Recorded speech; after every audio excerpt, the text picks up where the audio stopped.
This is 1480 KRAE Cheyenne. Right now on 1480 KRAE, it's time for the Pro Show, featuring the only father and son sports talk show talking about the local sports scene as we take a look back and look ahead to upcoming events around our area. The Pro Show is on now, right here on 1480 KRAE. Welcome once again to the Pro Show. Happy New Year. I'm Larry Proietti, along with Nick Proietti. We got a full slate of guests joining us here on the Pro Show today, so let's first go to our initial guest. I don't know if he's on the ranch or what right now, but we're going to be talking with Glen Kirkbride, head coach of the Cheyenne Central Lady Indians. Coach, Happy New Year to you, and good to have you on the program. You too, guys. Thank you so much for having me. I really appreciate it. Hey, last time we talked, we were in Greeley, Colorado. Seems like so long ago.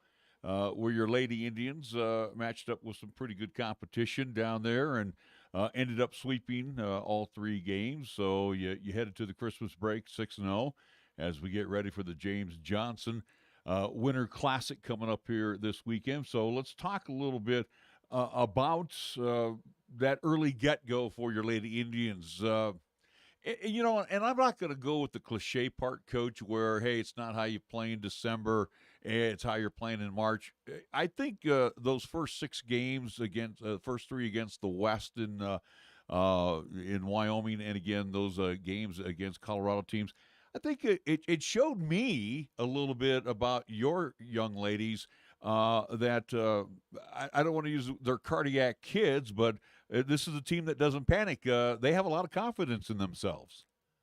Yeah, they do. It's a really fun group that's played a ton of basketball, and honestly, despite having quite a few seniors, one junior, and a bunch of sophomores, they've played together quite a bit, both for Central and even outside of that. And so yeah, they've got some confidence and did some really good things early. I hope we can continue some of that. We'll have to see. Looking back to that Greeley Ground Ball Invitational, where again, as we alluded to, again went perfect 3-0, seeing at least some good talent out of Northern Colorado come and play, and again take on Cheyenne Central. Coach, what were some takeaways that you saw, positives and also to the negatives for your Cheyenne Central Lady Indians? What did you see over those 3 days down there in Greeley, Colorado? You know, you guys alluded to it.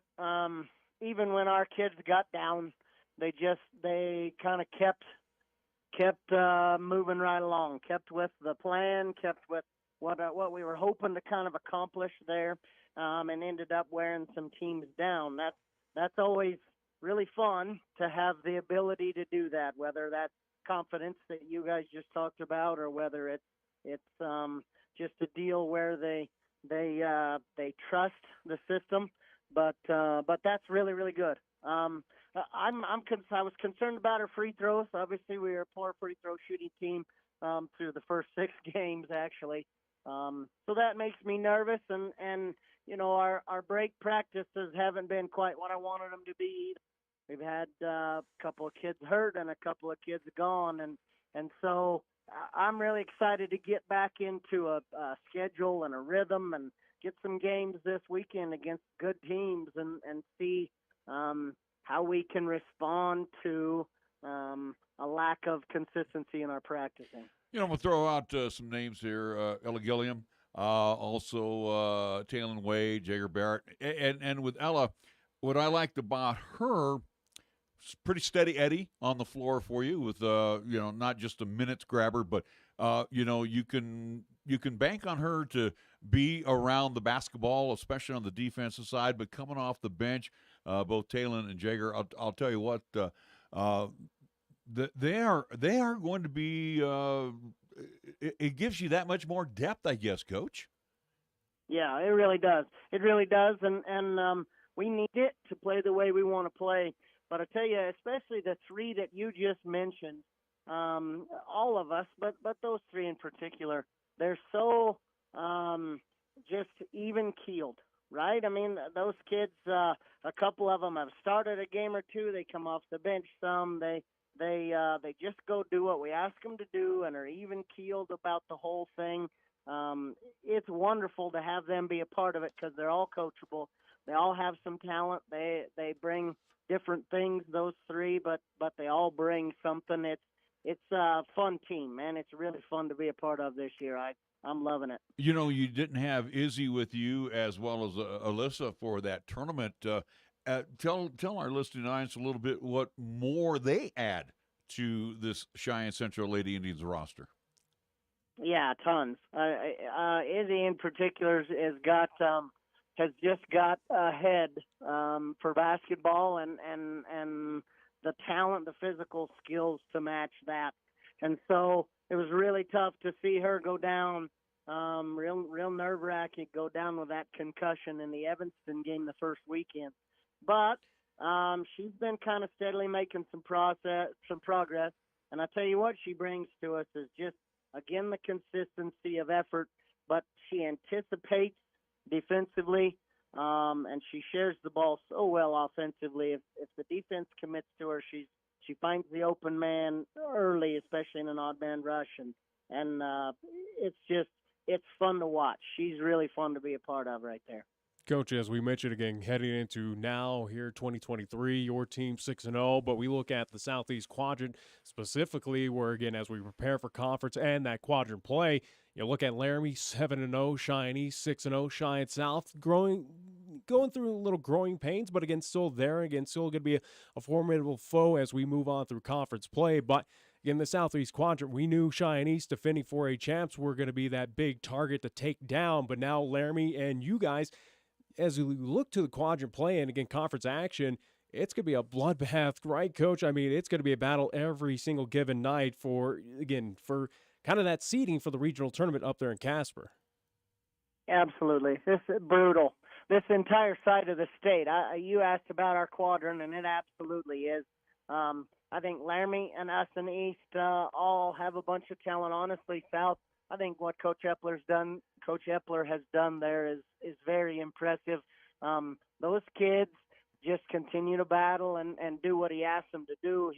He demands a lot of them, and they improve. So they're no slouch, but everything just on this east side is unreal. Look at the Northeast, what's happened up there. All of those teams have winning records and are good and playing big, tough games, and so the whole east side of the state is just unreal. I don't even know what to compare it to, but it's scary when we're playing all of these teams. It really is. There are going to be some good teams in March that don't make that tournament because of all the talent and all the quality teams you have over on this side. You know, it's interesting, too, Nick mentioning the Southeast and Coach, and you mentioned the East, and we swapped out K-Dub for Natrona. That made the East that much more powerful. Holy cow. On any given night, when we get into conference and as well as regionals, holy cow, it's going to be who's the last man standing. Yeah, it really is. And you know, the fun part also, I mean, we're real early, so I'm not making a prediction right here, but it seems like on any given night, if your team's rolling and you've got things going, most anybody can kind of win there. I hope that's true. There's quite a bit of parity anyway, looks like. And so it'll work out a little bit as we go, but yeah, it's unbelievable. It really is.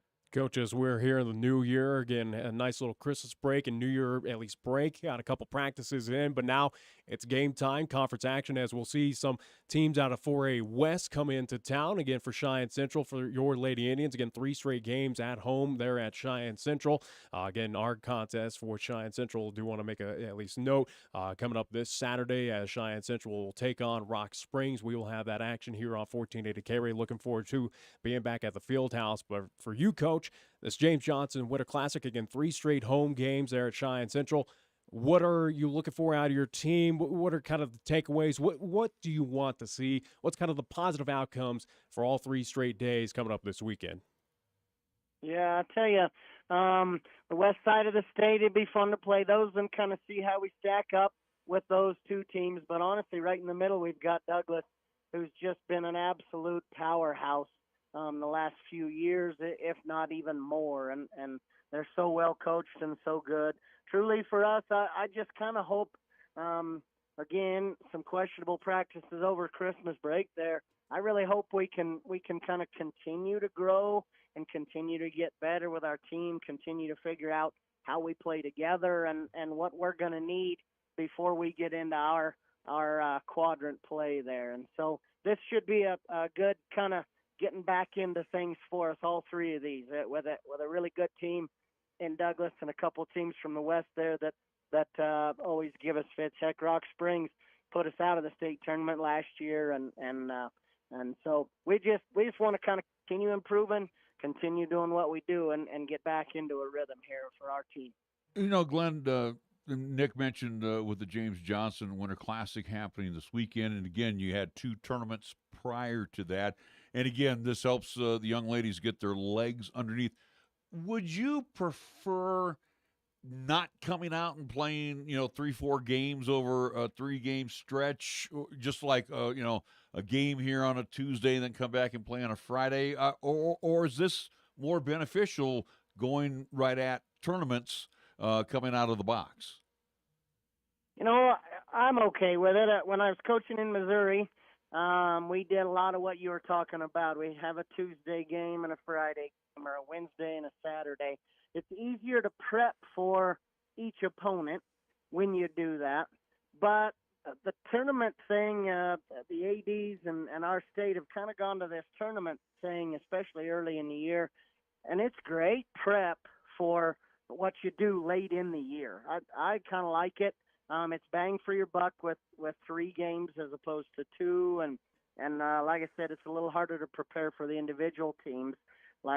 We can't prepare for Douglas and Rock Springs. We've got Riverton before that this weekend. And so you kind of, as a coach, have to think ahead, but more prepare the kids for the weekend than the individual. But I like it. I like having these games and kind of bang for your buck here in the tournaments. I do. And, final thought for me, and I asked you this question, too, while we were down in Greeley. Again, you know a little bit about the West. You know some of those coaches because, again, they're not foreign to you. But as far as preparation is concerned, and again, it's almost kind of like on the fly. You'll play a game, then you get to sit in the stands and watch another team play and try to get some of their tendencies down. But is it better not to know your opponent, or do you want that practice time to prepare for that opponent? Yeah, that's tough. Everybody, you may get a different answer from every coach. I can sure see both. I can see both sides of it. Honestly, early in the year, the way we approach it, the way I've kind of always approached it is early in the year, I'm way more worried about us, right? We've got to get our stuff straight and figure out what we can do, what we can't, and all of that. But it's always beneficial to know a little about your opponent, just some of their tendencies and some of their thing. That's why I've got an assistant or 2, and I end up watching a lot of film just to kind of figure out some tendencies and some of those. That just helps you be prepared to help the kids handle the situations, right? Anything, I think teams, maybe all of us, but teams in particular are better if they're not surprised. And so while we don't focus, especially early in the year, on other teams, it is nice to kind of know some of their tendencies and a few things they may try. Well, one of the nice things is, too, Coach, is we wrap things up with you and appreciate your time here on the Pro Show. You get to click your heels, and there's no place like home. So a little home cooking for a change in the field house. I'm sure you and the young ladies are pretty excited about that this weekend. Absolutely. The way our schedule sets up, we don't ever have anything here before Christmas, and so it's really fun to get some students and some parents and to actually be playing where we practice. It's real fun. We're looking forward to it. I appreciate what you guys do and can't wait to see everybody at the gym. All righty. Best of luck to you, and we will catch up with you Saturday afternoon. Thanks, guys. All righty. Head coach Glen Kirkbride of the Cheyenne Central Lady Indians, and the Lady Indians off to a 6-0 start, Nick, as we got 3 of their games here before the Christmas break, and then the Christmas break came for a couple of weeks, and now they're going to come back right out of the box. And again, let's not sell the West short. The West is not bad. Rock Springs traditionally has been okay. Green River has been okay. But he did mention that one team. And they're in 3A, and that's the Lady Bearcats of Douglas. This is a team you got to keep your eye on. They're pretty decent. Should Cheyenne Central on the ladies' side, again, the Lady Indians, should they come out of this James Johnson Winter Classic 9-0? Yeah, I think so. I think that they won't have any problem. Again, we've seen that they do have some kind of chinks in the armor that, again, teams did expose down there in Greeley. Free throw shooting absolutely has got to improve if Central is going to be a contender for a state, at least championship. But again, that's a couple months away, a couple weeks, and again, a lot of basketball in between to prepare for Coach Kirkbride. But for Cheyenne Central on the Lady Indian side, this is a team that I feel confident that, again, by Saturday's time, where, again, we'll be at the Fieldhouse covering Rock Springs and Cheyenne Central, both girls and boys action there live from the Fieldhouse. Again, Central, again, should be a comfortable 9-0. Again, it's a 9-0 team that's probably not going to get the first place votes just due to the fact that Cheyenne East also too is undefeated. Laramie as well too, sitting at 7-0. Again, right now I see that you should still have 3 teams unbeaten in the Southeast quadrant by Monday of next week. Central's probably the second best of those unbeaten teams in this quadrant. In the east side, again, it's hard to tell where, again, you can't sell short Campbell County, can't at least sell short, again, Thunder Basin, Sheridan, who knows, again, even with Natrona County, yeah, again, I think Coach Kirkbride, and again, a lot of us agree with that sentiment that on the girls' side, and same with the boys, that Class 4A Eastern Conference overall is one of the best, and again, you can choose any of those 8 teams could possibly win a state championship. Again, the only sides, or at least teams that are kind of going through the growing pains, and we saw here in the preseason tournaments, is Cheyenne South, that again is going to develop and see how they can improve throughout at least throughout the regular season and conference play, and especially Southeast quadrant play once we get into that here later month of January and into a little bit of February. Well, and you go back to the Cheyenne Central Lady Indians, and again, they commit turnovers, but they also they cause teams problems. And what I liked about the Lady Indians, like you said, and Coach also mentioned that too, where they were lacking a little bit at the free throw line, but they do have good basketball knowledge. Again, you got some battlers on there. There's nobody that's 6'2", 6'1" on that team. They're 5'10", 5'11", but they get after it on the floor, and they're quick, and they're very basketball savvy. So I like the makeup of the Cheyenne Central Lady Indians. Again, I watched a little bit with the Cheyenne East Lady Thunderbirds. Yeah, they are, you can understand why they are the defending state champions. Yeah. We saw a little bit of the Lady Plainsmen. They also have some talent. You're right. The East is just so loaded with talent. Well, and for Brody Epler and the Lady Bison of South, a work in progress. You never know. You just never know. They may sneak up on somebody. Somebody might have a bad night one night. Yeah, and South has had some close games, again, especially in their preseason tournament. So we'll see, again, what they're made of coming up. But, again, also, too, regarding the James Johnson Winter Classic, again, all of our games have been posted. Again, that schedule live on 1480kray.com/schedule. Go over there. Go see what our upcoming games are. Again, for this weekend, again, we will see Cheyenne East take on Rock Springs. That'll be Thursday night action. Friday night action will be at Cheyenne South. They will take on Green River. And then Saturday afternoon we'll be over at Cheyenne Central as they'll take on Rock Springs. So looking forward to those contests as we'll see all 3 of the high schools coming up this weekend, Thursday, Friday, and Saturday. I do want to mention as well, too, before we get into our next guest, because, again, it does revolve at least high school basketball here in the state of Wyoming, something that happened over the winter break where, again, got to imagine that all 3 schools will be addressing this, or at least have possibly a moment of silence. I would assume all 3 ADs will, again, as this shot kind of hit shockwaves across the entire Cowboy State, not even just Class 4A, but, again, top to bottom through all classifications. Thunder Basin on the boys' side did tragically lose a player, Max Sorensen, over the Christmas kind of break holiday right before Thunder Basin had another preseason tournament over in, I do believe, in South Dakota. Again, no details, and again, not going to go into it, but again, did lose at least a member of the team, Max Sorensen, number 3 for the Thunder Basin Bolts. Again, tough situation, again, for the Bolts that, again, had a rebound from that, again, where they had the option, I would assume, to at least not play in that preseason tournament after, again, losing one of their brothers. Instead, went out there and fought and still played at least basketball in their at least within his thoughts.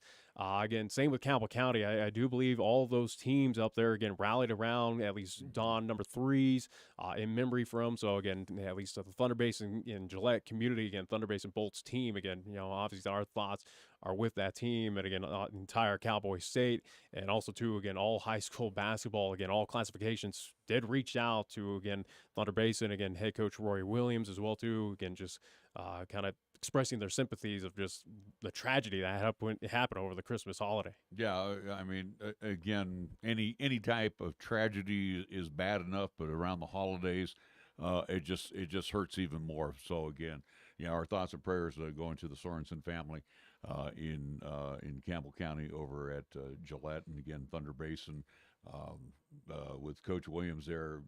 This is a young man who was and a lot of positive things that were said about him, but what he did on the court, again, Coach Williams reflecting on just what type of student athlete that he had in Max Sorensen, and again, that is going to be a huge loss, and again, a big tip of the cap to the state of Wyoming, who's stepped up during a time when one of ours fell, and that's I appreciate how Wyoming rallied around this situation. And hopefully, again, as we tie it in with the James Johnson Winter Classic, hopefully, again, I would assume all three ADs, all three sites, even including Laramie. Again, let's not forget that Laramie does host games over there as well, too. Again, part of this Winter Classic, again, at least involving the Southeast Quadrant. Gotta assume there will be moments of silence held at all venues. Again, who knows if all days. Again, show that respect out there. Curious to see as well, too, again, stuff like this rarely happens, but when it does, so again, you see teams, you see communities, and granted, you're seeing the state of Wyoming kind of rally around this. It kind of leads into my thought very quickly of, what is going to be the mentality for the Thunder Basin Bolts team as they try to, again, kind of honor him, or, it's kind of that in tragedy, you try to kind of make that positive, or at least you try to have that rallying cry to fight for him, to bring a state title championship in his honor, in his memory. It's going to be interesting and very curious to see the Thunder Basin team throughout the season of just what they're kind of made of and what this does to kind of turn around this team to see if they can be, again, who are defending 4A state champions. Let's remind folks, again, they have the talent, they have the tools, and see if they can repeat again. It kind of be that feel good story of 2023, right. To see if, what this Thunder Basin team can do to rally around together in the wake of tragedy. Well, unfortunately, they still have to lace them up, and they are going to play their schedule out. Like you said, the rallying cry will be for number 3, also for his family. And again, too, I'm sure the family has had that opportunity to speak with the squad, because again, those young men need that reinforcement, to get out there on the floor. Again, we'll see. We'll see throughout the course of the year.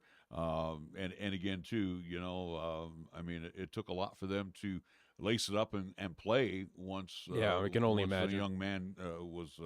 When he lost his life, so it'll be an interesting season nonetheless. I do want to mention this.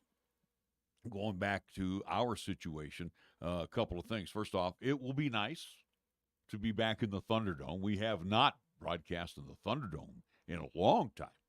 Couple of years, again, just due to renovation, again. The swimming pool incident. Again, with at least renovating the floor, and again, just due all to kind of the water damage out there. Also, too, with the additional construction, as we alluded to, again, with the brand new swimming pool at Cheyenne. So, yes, we'll be back there coming up, as I mentioned, again, this Thursday night. I do believe 6:30 and 8 will be the, at least tip-off times, both Cheyenne hosting Rock Springs, again, boys and girls action here on 1480 K-Ray. Looking forward to that. Friday, again, we'll be at Cheyenne South. South will play host to Green River. First time that we, at least we'll head back to Cheyenne South again. It's been quite a time, again, due to last year's commitment with LCCC. We didn't get to see a whole lot of high school basketball this year. Again, it is full goal with at least high school basketball. And again, looking forward to it as we'll get into the thick of it coming up this weekend. Again, 3 straight days, East, Central, and South. I do want to mention as well, again, part of our schedule, we will see Burns, we will see Pine, we will see them in at least inter quadrant play. Again, when Burns takes on Pine, whether it's in Pine or at Burns, looking forward to those matchups as we'll head down to Class 2A, give our county teams a little nod as we did last year in the postseason, or at least in their regional tournaments when they were hosting it, both at Burns and at Pine Bluff. So, again, we will see them in regular season action. But, again, when we will see them, again, all that information, our schedule, which is subject to change. Again, we have seen that with cancellations or, again, weather, as we've seen teams have difficulty getting across I-80 when it does get closed. But, again, our full schedule as of right now, the tentative schedule, 1480kray.com/schedule. Go over there. Go check it out. Again, what is upcoming, again, including at least regular season and postseason. Again, the regional tournament up in Natrona County will be there all 3 days, and then head back up the next weekend up to Casper for the state tournament. Again, that is early March. And before we head to the break, too, and we'll bring on our next guest. We'll be headed to Pine Bluffs on our next guest. But want to tip the cap to all involved and to James Johnson, Indiana Pacer. I think James is with his 8th team now in his career in the NBA. I was reading a little bit on the bio. I can't believe he's already 35. But, again, James, we went to high school together, so he graduated 1 year before I did. I understand that, but what I'm saying, it's just like how time flies. But, again, remembering his 2 seasons at Wake Forest and then getting drafted, and, also had probably his best years in Miami. But, again, trying to find his way with the Pacers right now. But it's really nice, again, how they give back to the communities. We sometimes take that for granted. Even one of our own in James Johnson, who stepped up, and again, thank you to Taco John's. Thank you to McDonald's for being there when we needed them. And guess what? James Johnson was here when we needed him to keep this tournament alive. And again, this has been a very prestigious tournament that has been run for many, many years. And again, as you mentioned, we're going to be in Laramie. We won't be in Laramie, but the sites will be Laramie, East, South, Central, Story Gym. Because, again, you got JV action and sophomores playing as well, too. So some of those games. All of the venues are going to be running. Well, some of those games also, too, happen in the auxiliary gyms at both Central, East, and South. So, again, that's how we kind of get all these teams and JV squads, again, all kind of that opportunity. I don't think there will be any games at Story just due to the fact, or at least, no, I think LCCC will be on the road. I saw some Story. So, at least either way, again, there's a lot of action. Again, we posted that on our social media sites as well, too, the full schedule, if you are curious about games upcoming. Again, that is on the Facebook side, facebook.com/1480KRay or facebook.com/the ProShow, ProShow KRAE. Go over there, give us a like and a follow on our social media sites to find out, again, all the games, times, happenings across the entire city of Cheyenne, and also to Laramie if you want to go over and go at least cheer on the Plainsmen and Lady Plainsmen over there in Laramie. But again, James Johnson, former Cheyenne East athlete, again, brought a couple state titles to at least a basketball program, part of the state championship on the football side as well, too, for Cheyenne East. So, again, a Cheyenne East alum, come back helping out his community, which, again, he's done ever since he's left Cheyenne. Yeah. He said, again, at least moving on to Wake Forest and, again, eventually the NBA. He's put his name in couple dollars back into Cheyenne. Well, think about this, too, Nick. Again, like I said, we're getting past break time here, but if you think about it, look at what's coming to town or coming to, our area. And again, too, this is not cheap. I mean, you got to put young men and young women in hotels. Again, got to feed them. There's a lot of staff that's going to be involved here. And again, this is not an inexpensive project that's going to be going on. So again, thank you to James Johnson stepping forward for the James Johnson Winter Classic. Looking forward to it. And we'll start it off Thursday night at the Thunderdome. We will take a break. Our next guest coming up in just a little bit right here on 1480 K-Ray. Next time you have a craving for authentic Mexican cuisine, visit Hacienda Guadalajara at 317 East Lincoln Way. Locally owned and operated, they serve their dishes with family tried and true recipes with the freshest of ingredients, made to order. Start off your meal with their complimentary chips, salsa, and bean dip. And if you're feeling adventurous, enjoy your favorite margarita or cerveza. Hacienda Guadalajara, where the spice is always nice. Cheyenne Regional wants to help you eat better, move more, and live longer. Join us at our annual Wake Up to Heart Health event on February 4th at 9 a.m. at the New Blue Community Events Center. You'll hear the survival story of a heart attack patient and his harrowing journey to the hospital, and from a Cheyenne Regional cardiologist about reducing your risk factors for a heart attack. The cost to attend this life-changing event is only $25. To register, visit CheyenneRegional.org/wakeup by January 31st. MHP is a certified public accounting and consulting firm located in Bow, Cheyenne, and Fort Collins, offering accounting, tax, and consulting services to businesses, not-for-profit, government, and individual clients. MHP takes pride in their commitment to providing close, personal attention to their clients. They also continue to invest time and resources in continuing education, state-of-the-art computer technology, and valuing their relationships with you. MHP is a proud supporter of local and UW athletics. MHP, 314 West 18th Street, or call 634-2151. If you're a diabetic, we have great news. You can end the painful finger sticks with a new CGM. Plus, they may be covered by Medicare, Medicaid, or private insurance.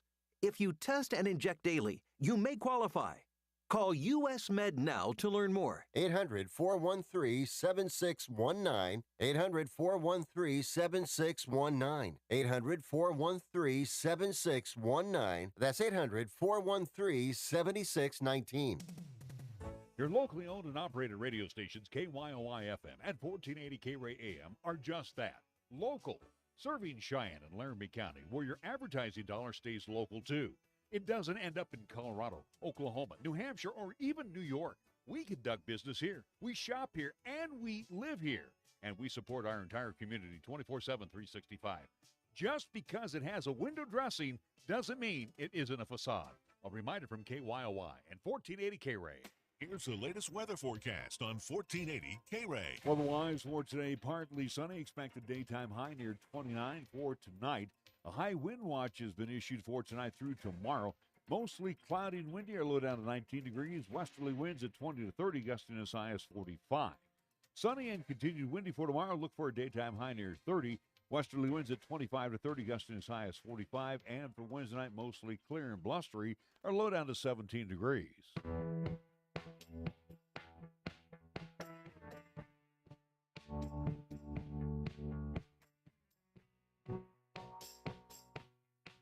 We welcome you back to the Pro Show. I'm Larry Proietti, along with Nick Proietti. We bring out our next guest. He is the head coach of the Pine Bluffs Hornets. So, we get a chance to talk with our county teams. Again, we'll be covering all East, Central, South, Pine, and Burns this upcoming season.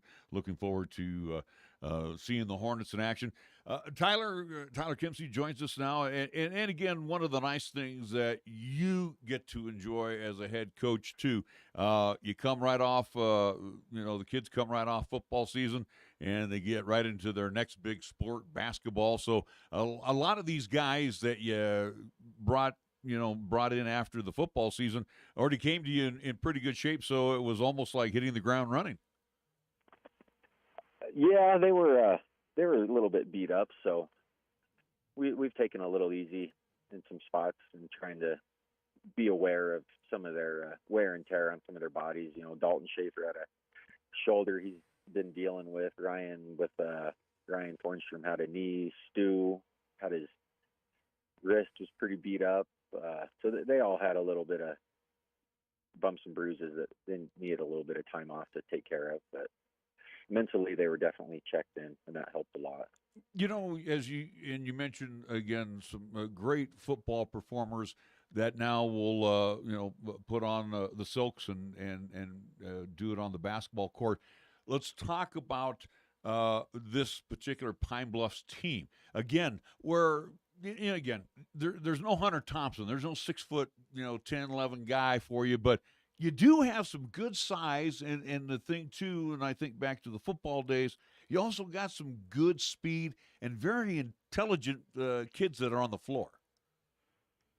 Yep, yep. And they all have the ability to, if a team throws a press on us, they all have the ability to contribute and break the press. We don't have to hide anybody in that aspect.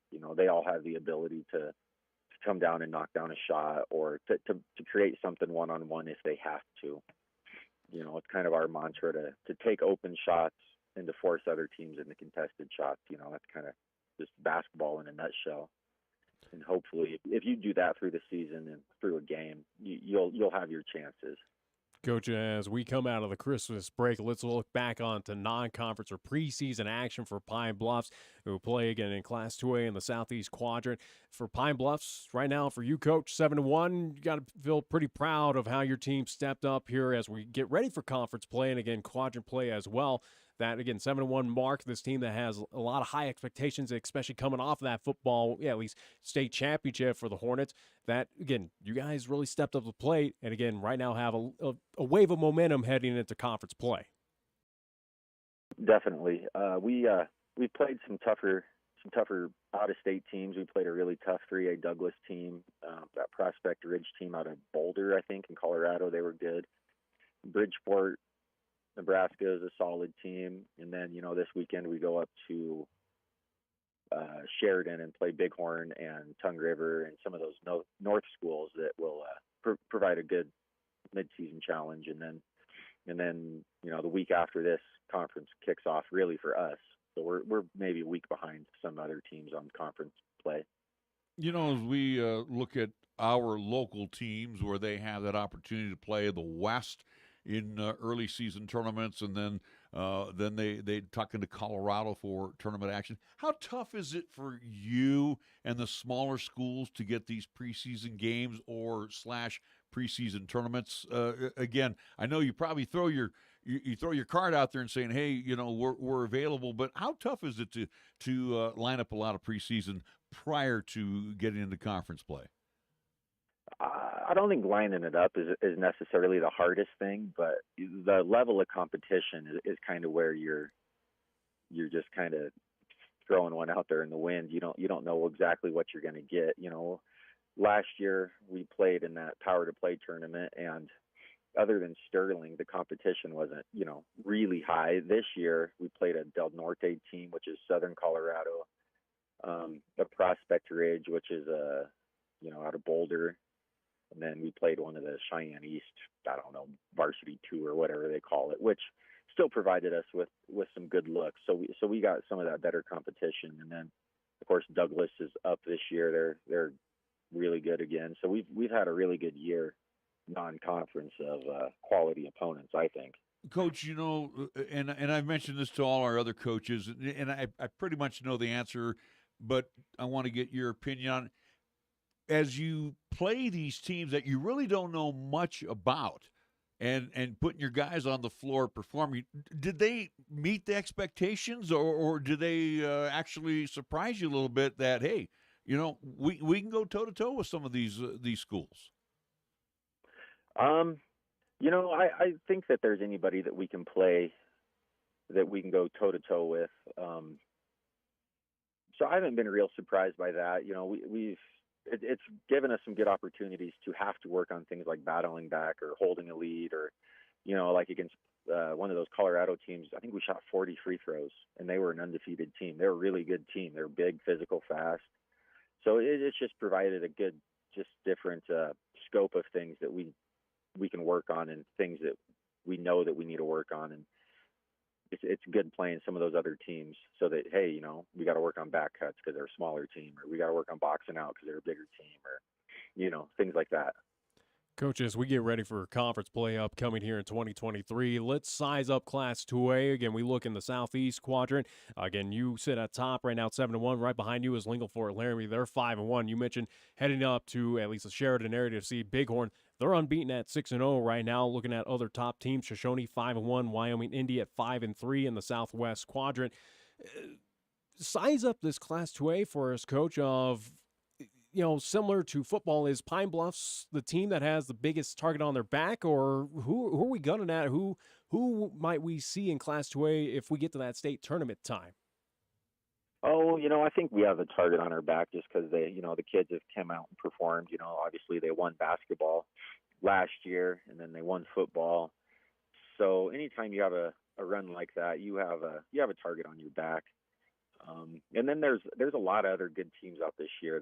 I don't think there's a lot of separation. It's a game of matchups, and then as long as the kids kind of understand those matchups within the game, I think that'll help a lot. So that's kind of where we're at, is just trying to win our game of matchups at the individual level and at the team level.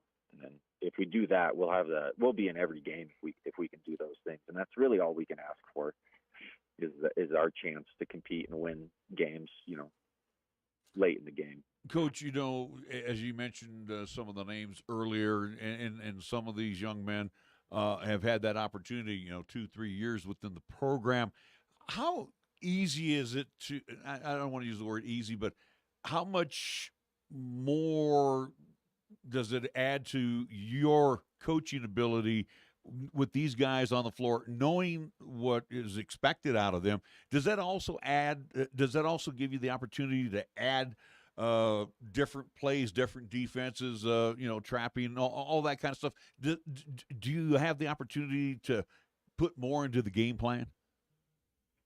Yeah, definitely. We're fairly multiple in what we can do offensively and defensively. So being able to work with that, and teams that traditionally don't shoot well, they might come out and shoot really well. So we can change our defense up and counteract that a little bit. Whereas, in this group with sophomores, we couldn't do that. We just had to stay back and play defense a little bit more on our heels and react a little bit more. And now we can kind of go out and not react as much and make the other teams kind of react to what we are trying to do. So anytime you can do that, your athletes feel like they have the upper hand. It allows them to go out, be athletic, and not have to play on their heels as much, I guess. Well, Coach, we are looking so forward to catching up with the Hornets as well as the Bronx, and again, looking forward to getting out in the county again and doing some high school hoops. So we will see you down the road here in a few weeks. Okay, sounds like a plan. All right, take care. Tyler Kimsey, head coach of the Pine Bluffs Hornets, and again too, when we did that regional game last year at Pine, you could see that this team had, and again, they were pretty young last year, Nick.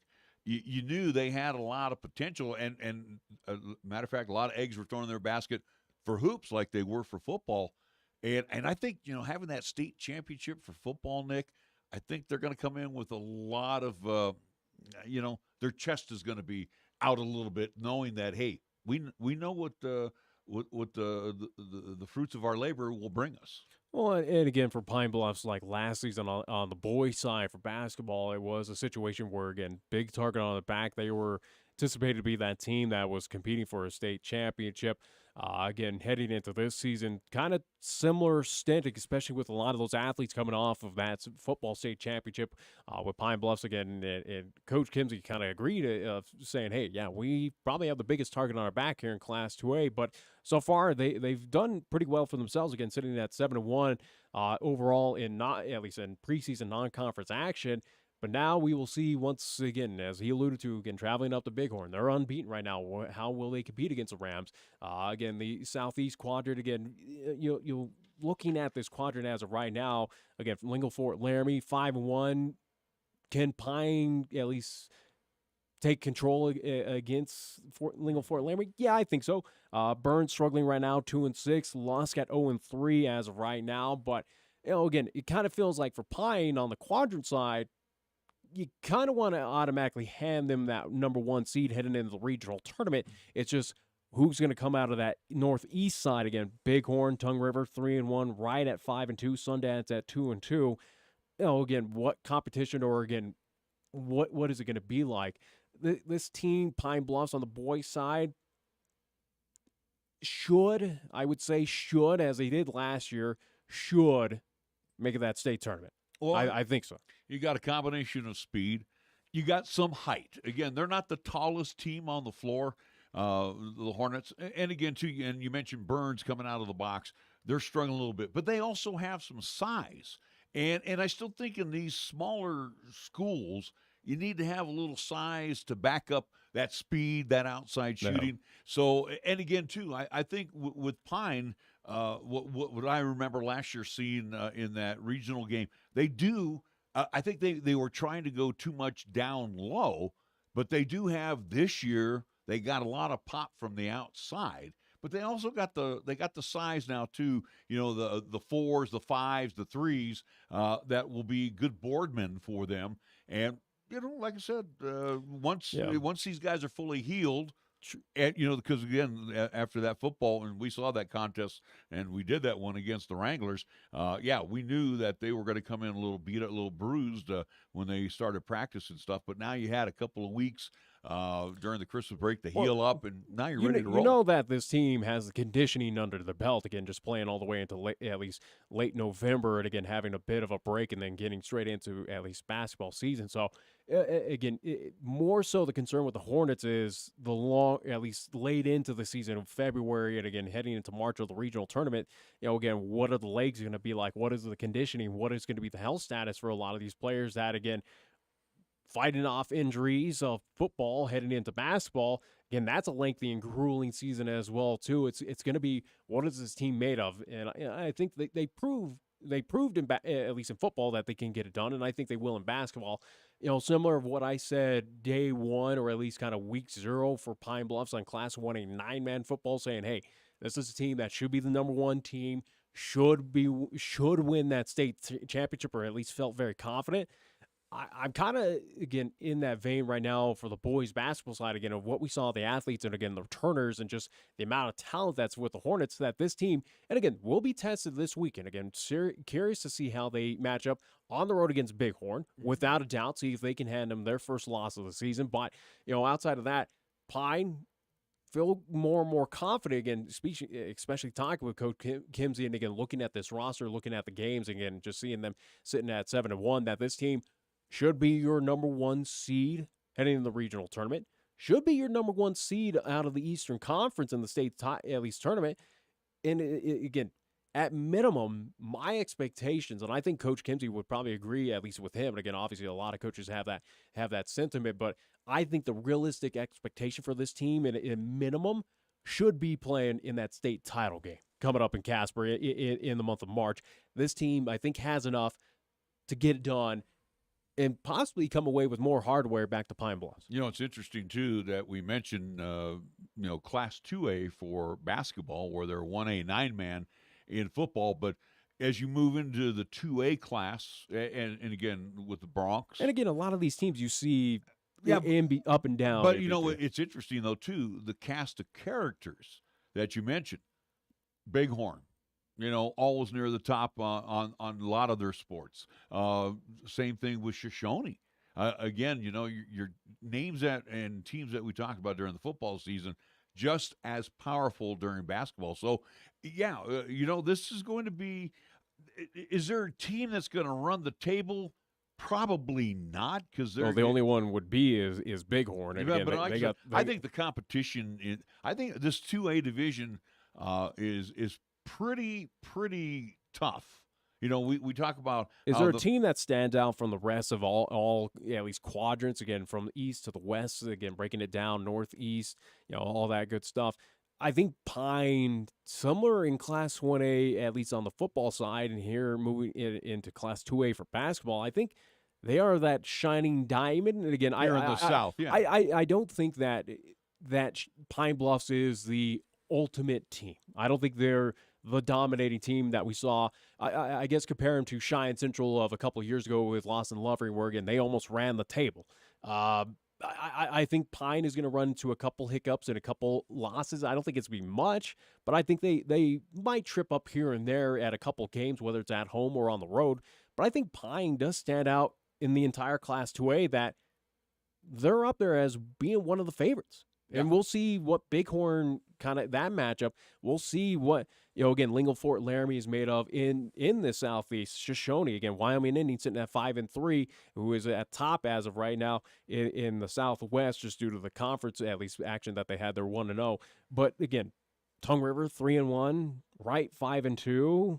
Grable 4-2. Like I said, I think Pine is one of the few teams in Class 2A that kind of stands out of people would agree across the state saying, yeah, Pine's a heavy favorite to compete for a state title in basketball. Well, and also, too, and I think where Pine gets a leg up on the conference is that they go south and play these Colorado teams. And again, I think, and we saw that in the Greeley tournament too, Nick, both on the boys and girls side.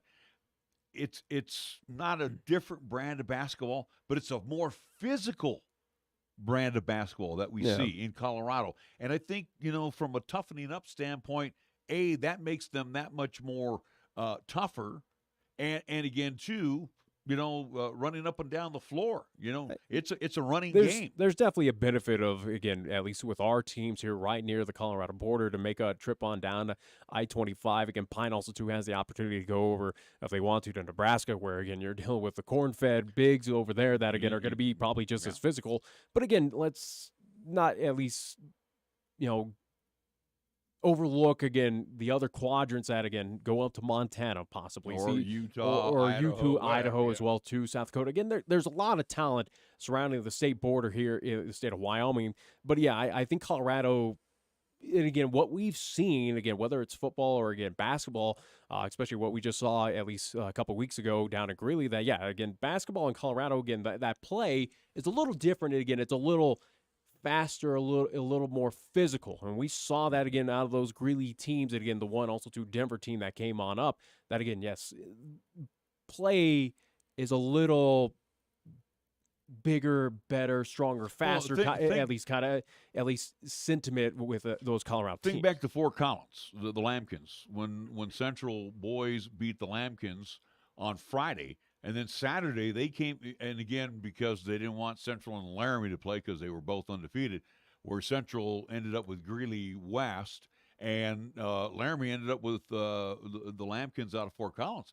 And you saw Lambkins took care of business pretty handily. Yeah, and you saw their physical play, where Central could sustain that physical play with their athleticism, their speed. And again, with Laramie is a good athletic team, don't get me wrong. Yeah. But again, that those big kids came in there and they pushed around the Plainsmen and beat them by 20 points down there. Yeah, it was certainly impressive to see what happened, and we'll see how those teams shape up on the boys' side in Class 4A. But very quickly, again, going back down to Class 2A, again, do want to at least say thank you to, again, Coach Kimsey joining us on. Again, we will reach out to the other coaches, again, on the girls' side for Pine, and also to the both coaches for the Burns Bronx, Barry Ward as well, too, again, head coach of the girls' side. So, again, hopefully we'll talk with them. Again, we talk about Pine being at the top, Burns Bronx on the boys' side, again, 2-6. I think my understanding from the Bronx on the boys' side is, again, it's a team that at least graduation hit hard a little bit, that they're going through a little growing pains. Again, did not see who they at least faced off early on here in the preseason for the Burns Bronx, but see if they can pick up a couple victories and be that surprise shock team to at least kind of string off a few, get in that regional tournament, and sneak into that state tournament to at least be a representative here in the Southeast, or at least in the Eastern Conference, competing up there in Class 2A. Be curious to see that, again, Burns, who I'd equate Burns on the boys' side, and same with the girls. Again, girls did lose a lot of graduation as well, too, and I think Coach Ward would agree with that. But for the Burns Bronx on the boys' side, I'd equate them in Class 4A to Cheyenne South, where it's a mixture. It's a mixture of, they got talent, but it's kind of the youthful inexperience. Well, they're a little smaller. Again, I mean, they've got some consistent height, but can they match up with Pine? I don't think so. Yeah, right now I would have to probably throw that in the laps of the Hornets. But again, size wise, they're not the tallest team. And again, too, I think that's going to come back and bite the Bronx. I think that's where they're going to have their struggles, just because they just don't have that big 6'5", 6'4" kid that they can depend on. They got a couple of kids that are 6'1", 6'2", But like I said, I equate them to Cheyenne South, where again South doesn't have the size. Again, they're going to be a scrappy team in Class 4A, but that's the word, scrappy. They're gonna struggle to pick up victories this season. I think the same's going to be with Burns, where again, due to graduation, again, just being undersized, again, when they do match up, and again, we will have those games covered again. The Laramie battle for Laramie County between Pine and at least Pine Bluffs and Burns. That matchup wise, Pine's is going to win that again. I think with height and size, and I think speed as well too. I think athleticism, you give the advantage to Pine. Burns is kind of going through that growing pain year where again they're kind of reevaluating or at least kind of rebuilding for the future. Again, but graduation they hit do hard. have some seniors on that team too, so the seniors are going to have to really step it up here and perform, because again you have to depend on that veteran talent. They've been there, did it, done it, gone through the wars, and they got to pass along that knowledge to the younger guys coming through the program. So again, like you said, I wouldn't equate them to South yet, but it's a team that's going to have to climb that ladder each and every week that they're on the floor. Yeah, we'll certainly see again as now we get into conference play again, quadrant play as well for all classifications, 4A and 2A, which again we'll at least keep tabs on. Obviously, with Cheyenne East, Central, and South again, Pine Bluffs and Burns. That again, as it stands right now, again as we got at least a decent size, at least sample out of these teams, again a preseason tournaments and again action of what they've seen. Again, and again we'll start with Class 4A very quickly before we head into hour number 2. But Class 4A, plain and simple, East boys and girls favorites, and I still stand favorites to win that state championship without a doubt. Central boys and girls got a lot of at least growing up to do. Again, they got to perfect a few things without a doubt, but it's a team that is gritty without a doubt. Central boys got talent. Central boys, without a doubt, have talent. But I think Central, both the Indians and Lady Indians, they kind of made a mark saying, yeah, we're for real. That don't overlook us. We are contenders as well, too, to at least get to that state title game. Again, that matchup between East and Central, both boys and girls, is going to be electric this season. Again, regular season, and if they match up in the postseason, that is going to come down to the wire, I believe so, that I think Central has enough, both boys and girls, that they could shock those East teams without. I think going to the boys' side just real quick, just analyzing that from what I know with Cheyenne East and with Cheyenne Central, that's going to be a physical contest. I mean, you think about it. You got some very strong kids that battle on the board for both Central and Cheyenne East. It'll be physical without a doubt, and again, I think it could get. Will it get as heated as what we saw a couple seasons ago, where, again, we saw, kind of that infamous brawl at Story Gym? I think that it'll get physical. Will it get to that level? Possibly not. But, again, there's going to be a lot on the line to go in both boys and girls. I think outside shooting is going to determine the winner of that game. Who's the better outside shooting team? Yeah, we'll see. Cheyenne South, boys and girls, very quickly, again, what we've seen out of their preseason action, that, again, we knew what they were going to be, that again it's going to be a struggle this season, that they're going to again if anything, the girls more surprised me, that again they were in a few contests and had opportunities, that they're a little bit more improved compared to last season, and that's what we kind of figured. But again, will they shock, again, boys and girls, can they shock a Central or an East team when they get in to those battles at Story Gym?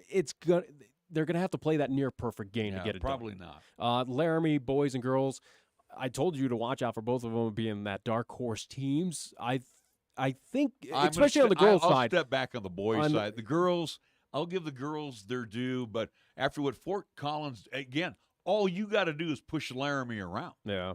And Fort Collins did that. So Laramie right now kind of falls off my radar. Can they sneak a few wins against, East, Central?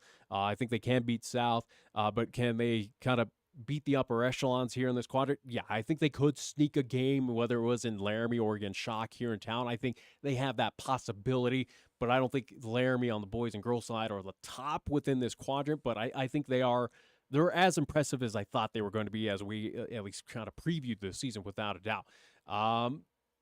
Again, outside of that, I think Class 4A, again, on the Eastern Conference, it's going to be tough. It's going to be tough for, again, all three of our high schools to at least kind of snap their ticket. Again, nothing is guaranteed to at least get that state tournament up in Casper. All right, our next guest is just about ready to join us in the studio, so we are going to pause for a little bit and pay a few bills. You are listening to the Pro Show. I'm Larry Proietti. He's Nick Proietti. We're back after these words. Check out the huge savings this week at Town & Country Supermarket Liquors. Here are just a few of the terrific weekly specials. It's your one-stop to shop for these super radio buys to ring in the new year heard only right here. Jose Cuervo Especial Tequila, gold or silver, 1.75-liter bottle, $29.99. Bailey's Irish Cream Liqueur, all available varieties, 750-milliliter bottle, $23.99. And Corona, Corona Light, Corona Premier, or Corona Familiar, 12-pack, 12-ounce bottles or cans, $16.99. Town & Country Supermarket Liquors on the South Greeley Highway, Cheyenne's low-price leader.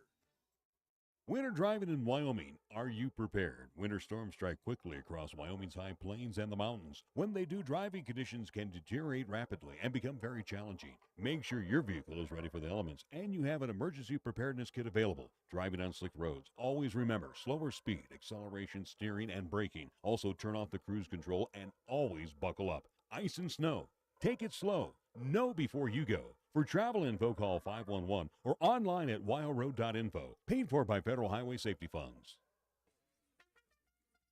There may be a chill in the air, but the action is always hot and heavy at the three locations of Wyoming Downs in the Cheyenne Plaza, inside the Outlaw Saloon on the South Greeley Highway, and on Delrange Boulevard next to Culver's Office Depot. You can watch and place your pari-mutuel wager on a variety of simulcast horse races from the nation and the world's tracks. And check out the excellent selections of games offered by Wyoming Downs, where you can win a lot of cash. Remember to pick up your player's card and enjoy Triple Points Monday and Club 55 midweek, along with other specials. Win big today and bring your friends to Wyoming Downs in the Cheyenne Plaza, inside the Outlaw Saloon on the South Greeley Highway and at 1345 Delrange Boulevard. For more information, go to wydowns.com. I'm Captain Don Hollingshead with the Silent Witness Crime of the Week. The Laramie County Sheriff's Office is seeking information related to a larceny that occurred in the 4200 block of Main Street in Hillsdale. Between November 19th and the 21st, 300 gallons of fuel was stolen from Fire District 6. If you have information about this or any other crime, call Crime Stopper Silent Witness at 638-TIPS or on the web at silentwitnesslaramiecounty.com. You remain anonymous and may be eligible for a cash reward of $1,000. Together, we... Hi, it's Lee at Absolute Flooring. It's time to put 2022 behind us and get 2023 off to a great start. The best way to do that is with new flooring from Absolute Flooring. With a large variety of flooring products and a multitude of styles, colors, and prices, your new floor awaits you. And with the best in installers, get your new year started off right with a stop at Absolute Flooring in the Cheyenne Plaza and at AbsoluteFlooringWIO.com. Remember, it's always your home, your floor, your store, absolutely. For almost 60 years, 1480 K-Ray has been Cheyenne's home for good times and great oldies. Add to that live play-by-play sports featuring high school football and basketball, along with LCCC men's and women's basketball. Now combo that with KYOY-FM and you have Cheyenne and the area's only locally owned AM and FM radio stations. But we don't stop there. We also have 2 FM translators which serve the area with programming from both K-Ray and KYOY. And that equals a lot of bang for your advertising dollar. Radio yesterday and now today, along with our websites, web streams, and digital ventures makes us your one-stop shop. For more information, please call Larry Proietti at 307-637-0301. Here's the latest weather forecast on 1480 K-Ray. Otherwise, for today, partly sunny. Expected daytime high near 29 for tonight. A high wind watch has been issued for tonight through tomorrow. Mostly cloudy and windy. Our low down to 19 degrees. Westerly winds at 20 to 30, gusting as high as 45. Sunny and continued windy for tomorrow. Look for a daytime high near 30. Westerly winds at 25 to 30, gusting as high as 45. And for Wednesday night, mostly clear and blustery. Our low down to 17 degrees. This is 1480 KRAE Cheyenne. Also being heard on translator K266CC Cheyenne at 101.1 FM. Right now on 1480 K-Ray, it's time for the Pro Show, featuring the only father and son sports talk show talking about the local sports scene, as we take a look back and look ahead to upcoming events around our area. The Pro Show is on now, right here on 1480 K-Ray. Welcome back to the Pro Show. I'm Larry Proietti, along with Nick Proietti. We get a chance now to talk college hoops on the JUCO side. Ayana McWilliams joins us from LCCC. And Coach Mack, first off, Happy New Year. Happy New Year. Glad to have you back in studio. And your Lady Golden Eagles are off and running, and I like what I'm reading, seeing with your Lady Golden Eagles. I know you have to be very happy. We always use the moniker, it's not how you play here, in November, it's how you're playing in March.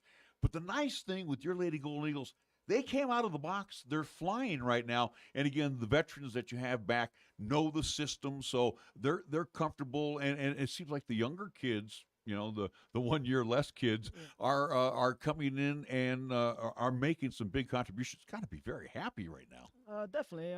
Super proud of what the kids have accomplished thus far. A lot of it is just, them taking pride in themselves and being great teammates to each other, and just trying to build on the culture that I've tried to create since I've, got here.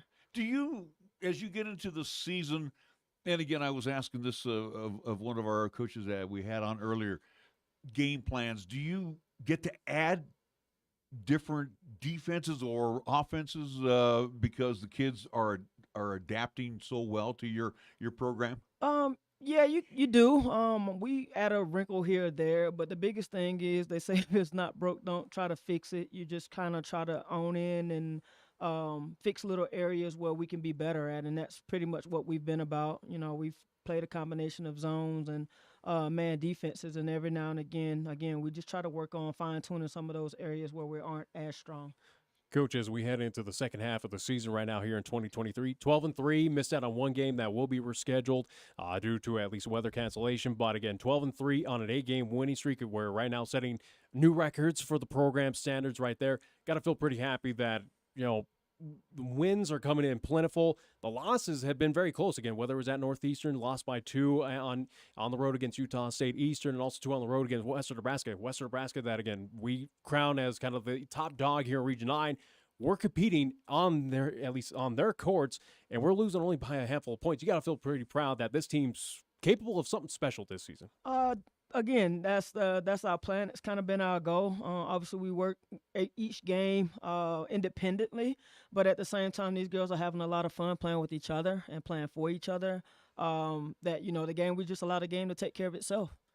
Health-wise, as we get out of the Christmas break and get prepared for on the road to Otero, where are we standing right now? Again, have we avoided the injury bug, the health situation? Are we full 100%, so to speak? Yeah, we are actually. That break couldn't have come at a better time. We were all battling, cold, flu, all those different things, and everybody had an opportunity to kind of get away, get some rest, get healthy. We got on the floor yesterday. We looked pretty good. We came back in pretty decent shape, so I'm proud of that. And we'll just keep, building towards getting ready for Friday. I look back on last season and I compare it to now, and I think the one thing that really stands out, and again, I saw her improvement throughout the course of last year, was Hallie Hester.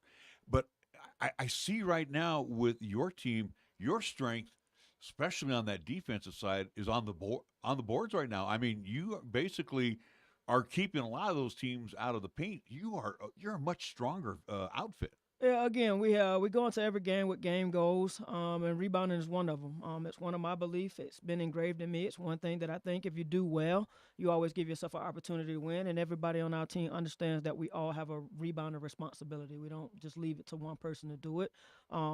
It's a team effort, and it's about heart. So that's one thing we do pride ourselves on. And the transition game. I mean, offensively, boy, that is really coming to play quite a bit for you. If you can rebound and run, that's kind of, again, what we like to do. Again, these kids are having a lot of fun, and they know that if they can rebound the basketball, limit teams to one shot attempt, we can get out, and we like playing fast if we can get there. I look at your the makeup of your team, and again, I some of the footage that I've had a chance to watch. There's a couple of young ladies that have impressed me that, and again, these are your kids. You got to bring them to LCCC. Talk about the nice surprises, because again, they look good in high school, but when you put them into a college setting, You never know. But tell us a little bit about those kids that have really stepped up for you right now. I feel like again, these kids when you bring, we return like 6 or 7.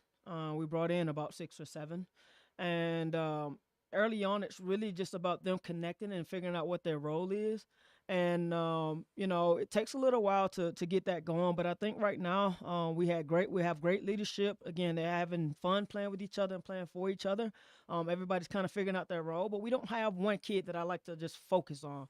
I feel like you see it on every stat sheet that every game we have somebody that kind of comes, and this team is very willing to feed the hot hand, and we've done a really good job of spreading the love. But our newcomers have come in, they figured out their role, and they've hit the ground running as well.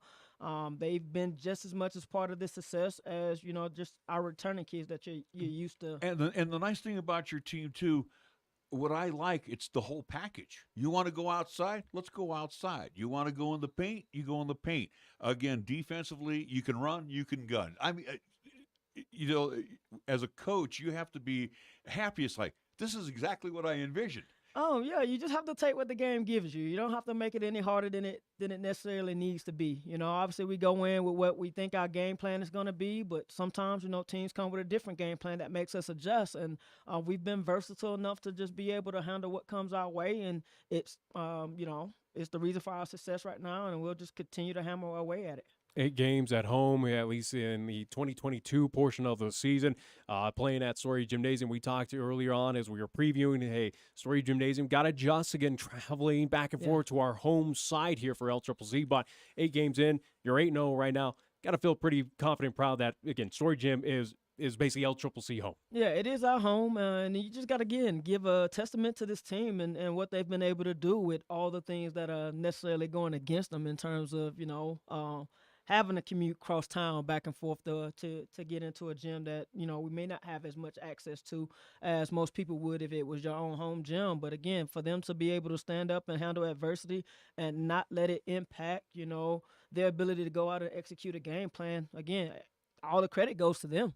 Coach, 12-3 start as we still have a few Region 9 South teams before we get into Region 9 North, and again, looking towards postseason play for LCCC. But for you guys, again, with the close contest against Northeast, Western Nebraska, again, on the road against Utah State, again, with those losses, but still competitive, again, 12-3, are we starting to get some respect out of this region that no longer is, again, I guess plain and simple, we're not handing the immediate crown to Casper to win this, that LCCC you feel like is starting to get a little respect of, oh, this is a team that can compete and can come away with this region title? Oh, that's one thing I really like about this region. I think nobody in the region underestimate anyone in the region because it's such a tough region, such a competitive region, a region that has a ton of talent, a lot of great coaches.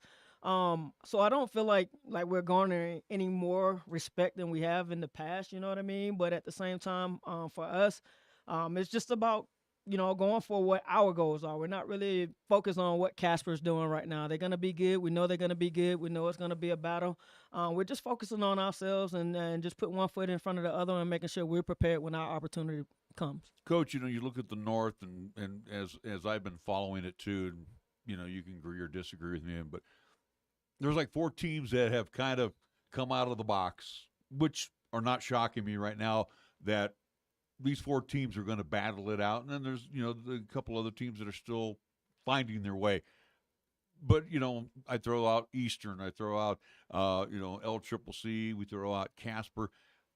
Northwest, I mean, I'm still going to throw my hat in the ring that they can be competitive. Again, any given day, I think any team in this region can be great. I love Northwest. I like what Lauren's doing out there. And yeah, we don't play the record. we step out and we play our game plan, and we don't look at what a team record is or try to overestimate anyone. We play everybody and we respect everybody. The game has to be played, and we understand that. The kids, and I don't mean to interrupt, Nick, but again, I think the Christmas break always comes at the right time, especially for the freshmen, because again, they're used to, being in the city, and they don't have all that travel like we do here in our part of the world. And that break comes in at the right time. And now we get into, 3 to possibly 4 solid months of basketball. Is there that I don't want to use the word fear, but is there that that burnout factor that you kind of keep in the back of your mind for these young ladies? Because it's going to be boom, boom, boom. We're going right after each other, and some of these are going to be real long road trips. I honestly think that yeah, it's an adjustment for them. But the break comes in and it gives them that sense of renewed sense of just I don't know. There's a freshness. There's a peppier beat in our step a little bit now that we've had a chance to go home and be around family, go back to the gyms where you grew up playing and feel the most confidence and things like that. So it was definitely much needed. At the same time, I think with everything's coming, we're gonna have to be playing 2 games a week from here on out. I think they prefer it that way. They rather play games than practice anyway. So I think we're looking forward to it. Looking at the Region 9 South, which again you've been primarily playing here, and again have a couple more contests, but Region 9 South last year compared to this season, again, we know we had a couple head coaching changes, a lot of graduation, a lot of players moving on to the next level, but Region 9 South, did it take a step back in your opinion on the talent-wise, or is it about the same? Or again, what have you seen out of Region 9 South teams compared to, again, what we see here in Region 9 North? Honestly, I think the teams in the South have stepped it up a bit. I think they're better this year than they may have been in the past. I think and again, NJC's a little bit better than what we saw. NJC, Trinidad State, even Otero. I mean, we got a big weekend ahead of us here, playing 2 teams on their home floor, and I think both teams are, again, we know Trinidad is always giving us a run because they, play just as fast as we do. Otero right now, I think they're 10 and something, but they've won 10 games already. But again, I don't think it's going to be a cakewalk by any means, but I think a lot of these teams in the South have definitely, amped their competition up and are playing really good basketball right now. Coach, as you had a chance again during the Christmas break and to prepare for the second half of the season, what are things that you looked on at game film to at least prepare or at least improve, whether free throws, defense? What was kind of the one aspect that we need to get kind of a little bit better on as we get into that Region 9 North play? For us, again, is the free throw percentage. I'd like to see it jump up into the mid-70s, low 80s. If we can do that, I think, again, we'll give ourselves to, add a few more points to the scoring average. I like to see the turnovers continue to trim down a little bit.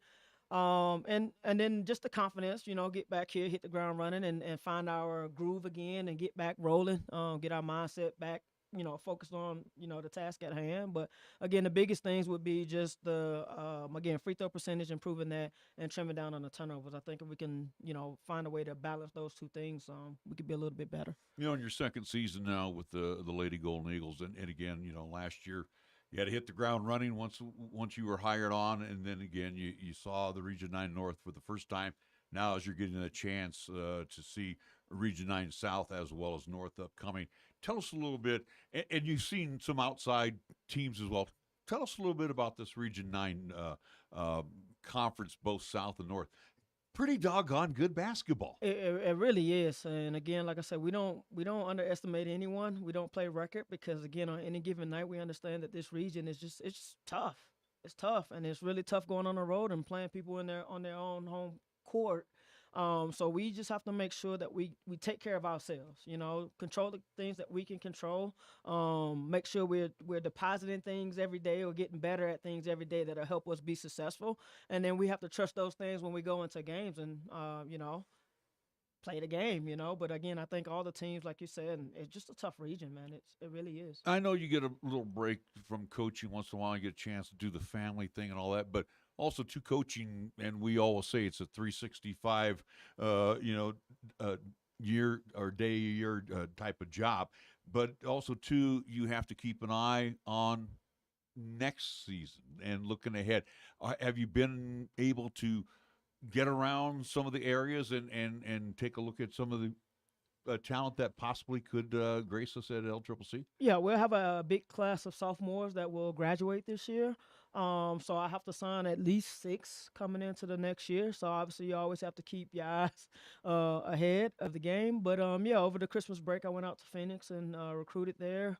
Got to see teams from all over. And the biggest thing was that drew me out there was that they had a bunch of international teams that came over to play in the state. So I got to see teams from all over this side of the country. Went back to the Georgia area, was able to recruit there. So, recruiting is a thing that never stops.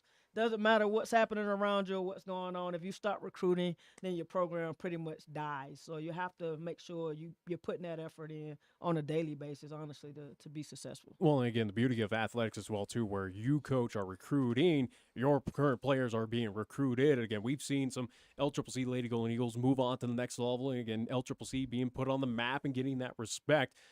Are we getting more inquiries about our players to move on to that next level? Are we starting to get those knocks on the door saying, hey, come to this D1 program? Definitely. Again, I think this class right here is a big class, so you're going to see kids kind of go from D1, whatever. The biggest thing for them is just, finding a fit for them, obviously. But I think out of all of them, they should all pretty much sign to go somewhere and play next year. Let's talk about, and I'm glad you brought that up. Let's talk about those that you had move on last year, which was a couple of kids that we were hoping would be back again this year, but they had that opportunity. I think of the ball sales young lady. How are they progressing at that next level? Those ladies are having an excellent season thus far. Live's doing really well at Arkansas Monticello. Ari's doing really well at Park University. Again, they're doing well. Jimena went on to play rugby and won a national tournament.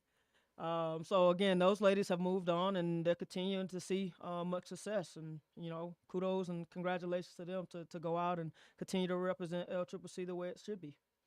All right, well, Coach, again, it's always nice to have you in the studio and welcome back. And again, Lady Golden Eagles and conference season. I'll tell you what, we think the South is tough. When we get into Northern Conference play, that is going to be just another rough one. Like I said, there's about 4 teams right now, including LCCC, that are going to be slugging it out. So all the best to you, Coach. Thank you so much.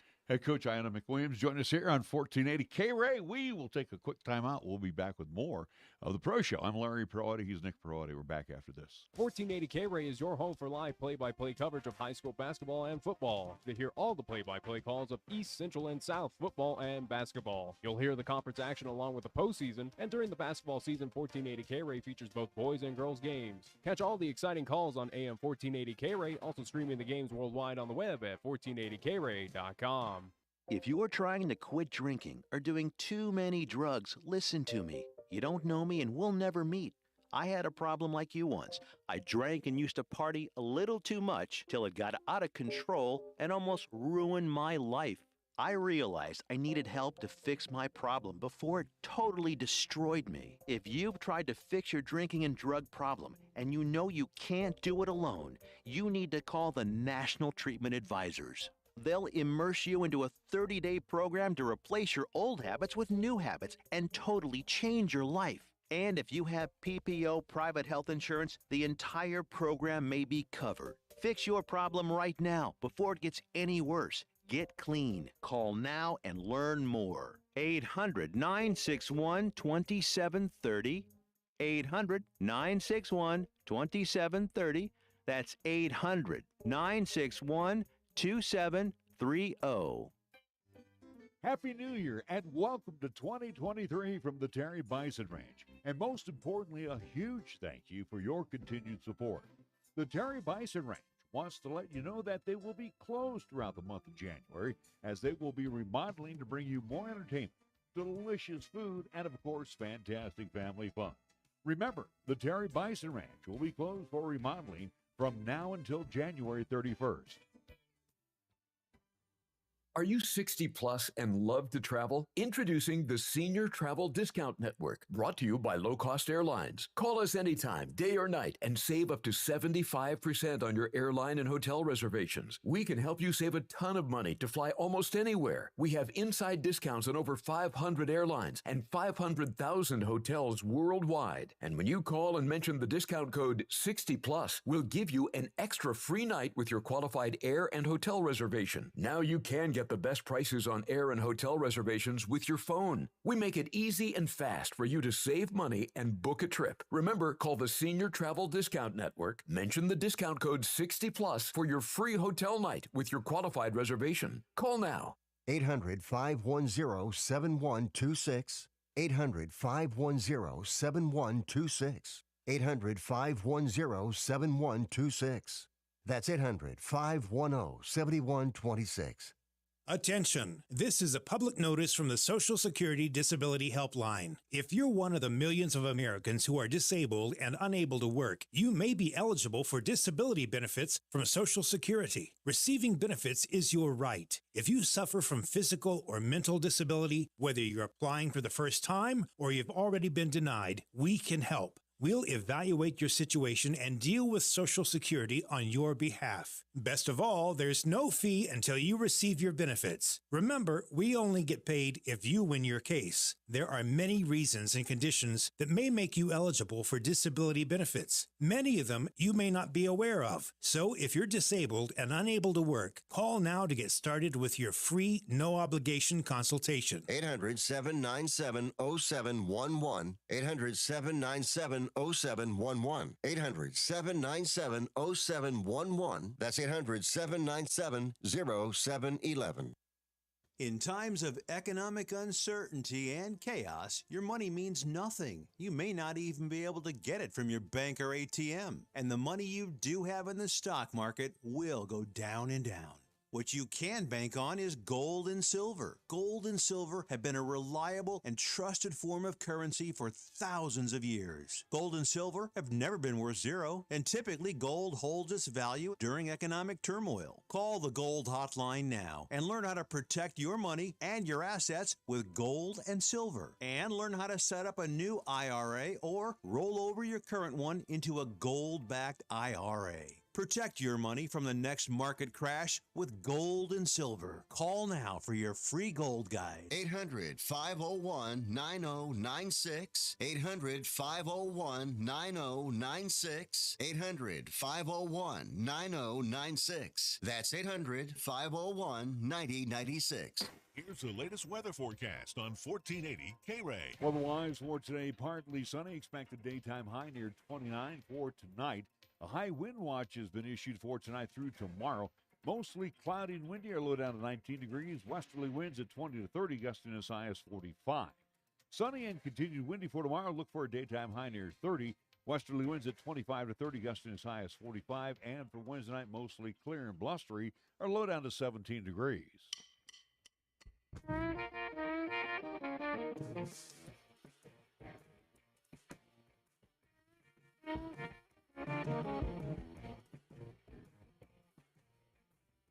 And welcome back to our final segment of the Pro Show. Larry Proietti along with Nick Proietti. Hey, we get to bring in our neighbor down the street from us. Again, always good to see him and talk with him. Head basketball coach of the LCCC Golden Eagles, DeWayne Saulsberry. First off, and again, like we mentioned with just Coach Mack, Happy New Year to you. Hope your holidays were good. Did you hang around or did you go out and...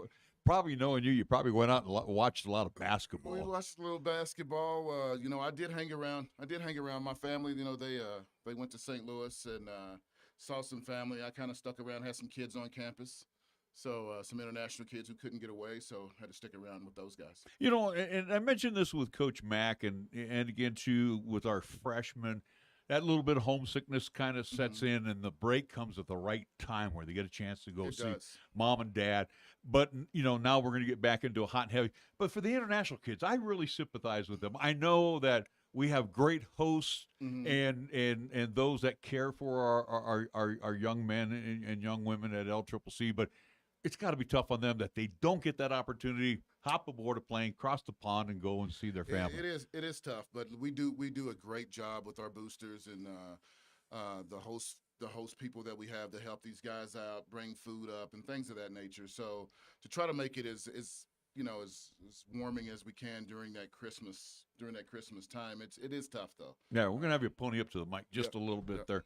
All right, let's talk about preseason.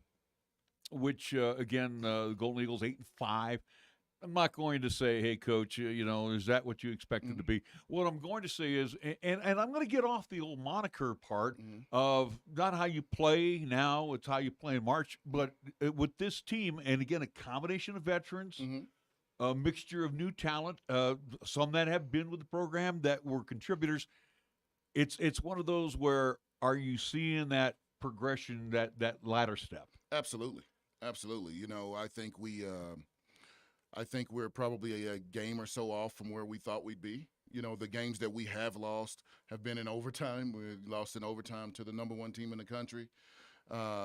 We've lost in overtime at NJC, which is always a tough place to play. So we've lost some really tough games. Just haven't had a lot of home games. I think that if we could have mixed in a few more home games, I think our record would be a whole lot better. But I'm proud of where we are. I'm proud of where these guys are, and I can see we're definitely taking the next step to become a better basketball team. The home mark right now, again, 3-1 for LCCC, as we mentioned, overall 8-5. One team I want to spotlight that, again, kind of shocked me to see, and again, we were competitive in those games, and again, had a chance to watch when they were in town at Story Gymnasium, North Platte, that night's team. Is this a team that's kind of It felt like, again, North Platte was a team that was under the radar. You didn't really think much of them out of Region 9 South. Are they a team to watch when it comes to Region 9 tournament time? I think they are.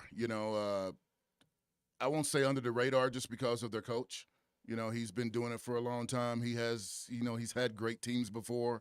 And I think they have a good team again this year. We at their place, I think it was an overtime game at their place.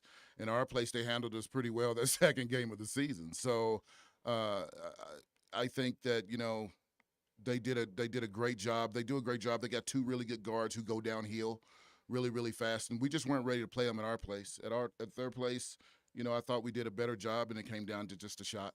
The impressive victory so far here in non-comp, or at least, again, taking on Region 9 South in preseason for LCCC. One would be at Western Nebraska. Again, Cougars, always a tough foe on the Region 9 South side. Also, taking down, again, the Region 9 champ of last year, again, Trinidad State a couple times.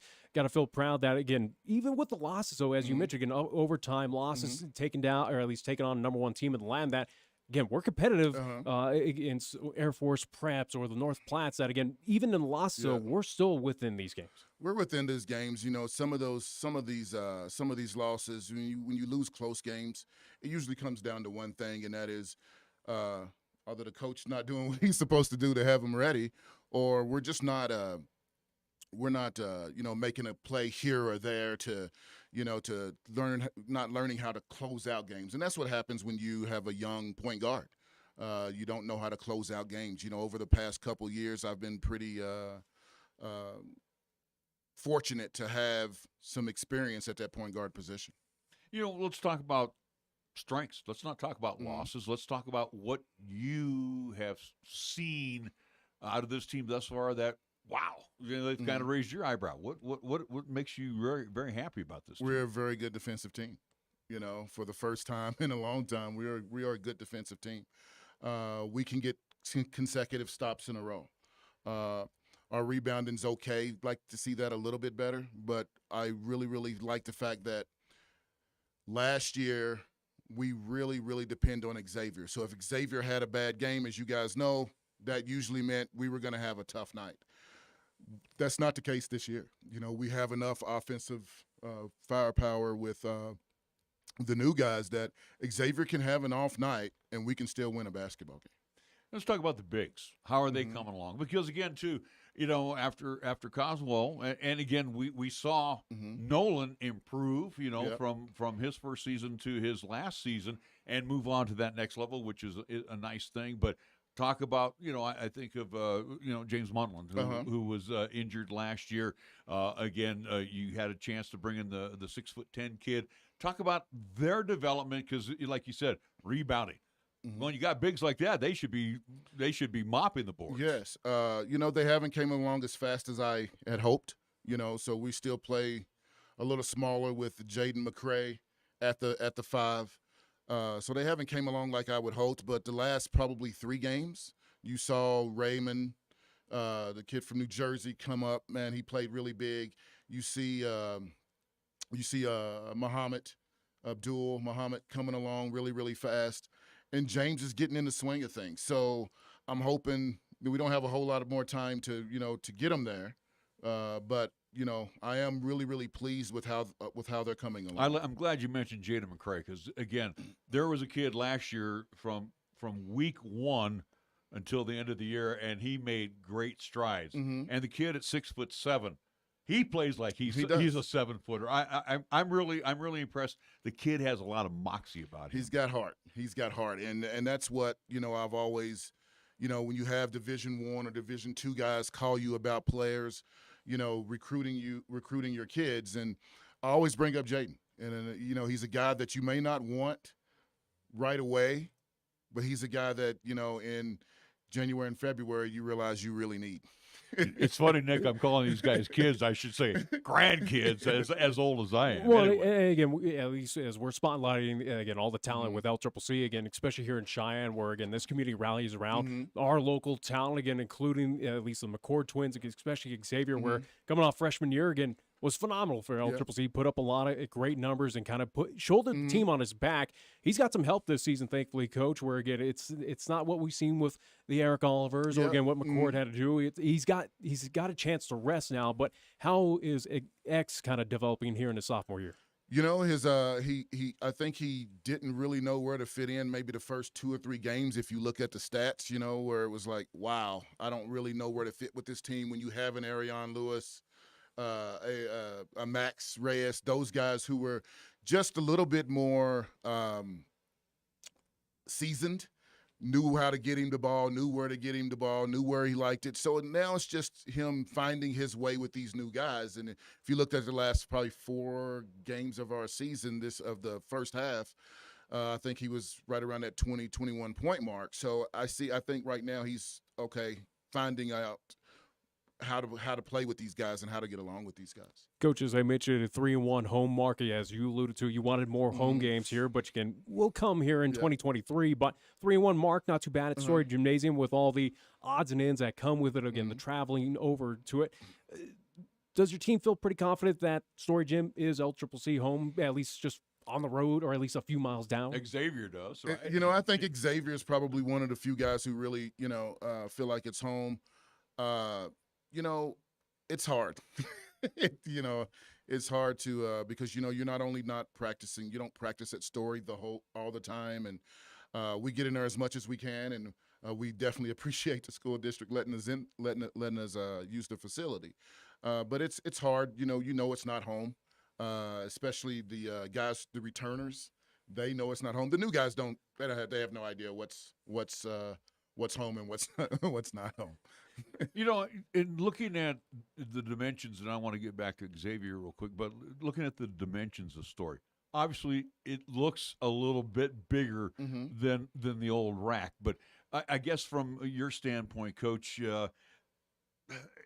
does it seem off for you a little bit? Because again, you knew how to coach, and I'm not saying you don't know how to coach. I'm just saying you knew how to go through the little nuances of the old rack. Now you got a new facility that is your home that you have to kind of find the little quirks in there. It's not really that much different for me, but you see it different for our players, the shooters. Shooting is all about background. It's all about perception, your perception point. So, and a lot of these guys come from high schools that are places like the rack where there's nothing behind the backboard, behind the glass. Wall, It's a wall, and the Story is a little bit longer. Everything else around you is a little bit more space. So you can see some of these guys, not quite shooting better on the road than shooting at home, and that's what we have right now. Is guys are shooting better on the road. Imagine those guys when they went to North Platte. Oh, yes. Especially with the bikes and the windows are. Going back to Xavier and McCord, and you have to feel real. I don't want to say privileged, but you have to be happy that he decided to stay 3 years. He was granted that extra year. What does that do for his value when he moves to that next level? Because again, even though he got off to a slow start, but now you're starting to see, oh man, he's now in third gear. He's going to be moving into fourth gear pretty quick. But what does that do to his value moving to that next level? It just means he's seasoned. So when somebody's recruiting him, they know he's been through it. It's not like recruiting a freshman, and Xavier's not whatever he's done. He's not going to get homesick. His body's not going to wear out. So it helps him in that manner, and then it helps him academically. He's able to. Most of his core classes are finished, So now he gets to, go into a place and just concentrate on what he wants to do for a living. Coach, as again, we have the emphasis this season that, again, Region 9 tournament here in the Region 9 North, whether it is here at Cheyenne, up in Casper, again, whoever the number one team, it's here. And again, have that important, at least, distinction for the season. But as we look at Region 9 North, again, I know Western's been busy in some kind of big tournaments. I do believe recently out in Las Vegas. Casper's been busy as usual. But what are we seeing out of this Region 9 North? Is it going to be kind of top to bottom competitive for that number one seed? I think it will be. I think Central's a better basketball team this year than they've been in the past. Northwest seems to be more competitive. Obviously, you're always going to have it seems like Eastern is a little bit down than what they were, last year, but still very, very competitive. You see some of the games that they have played. They have played a really, really tough schedule. And then you have the same guys. You have Western Wyoming, who I think is a really good team. You got Casper, and you have ourselves. I think that it's going to be a dogfight like usual. Is LCCC in that conversation with Western and Casper throughout the entire region, or at least kind of men's basketball here in NJC AA basketball? That again, LCCC can be that number one seed. We were 2 years ago. We can do it again. Are we in that conversation? I would say definitely. I would say if someone doesn't have us in that conversation, they're not paying attention. We definitely have one of the better teams in our region, and I think we're going to have something to say about it at the end. Coach, again, you've had the unique opportunity, even as a player, to play in some really nice houses throughout your career.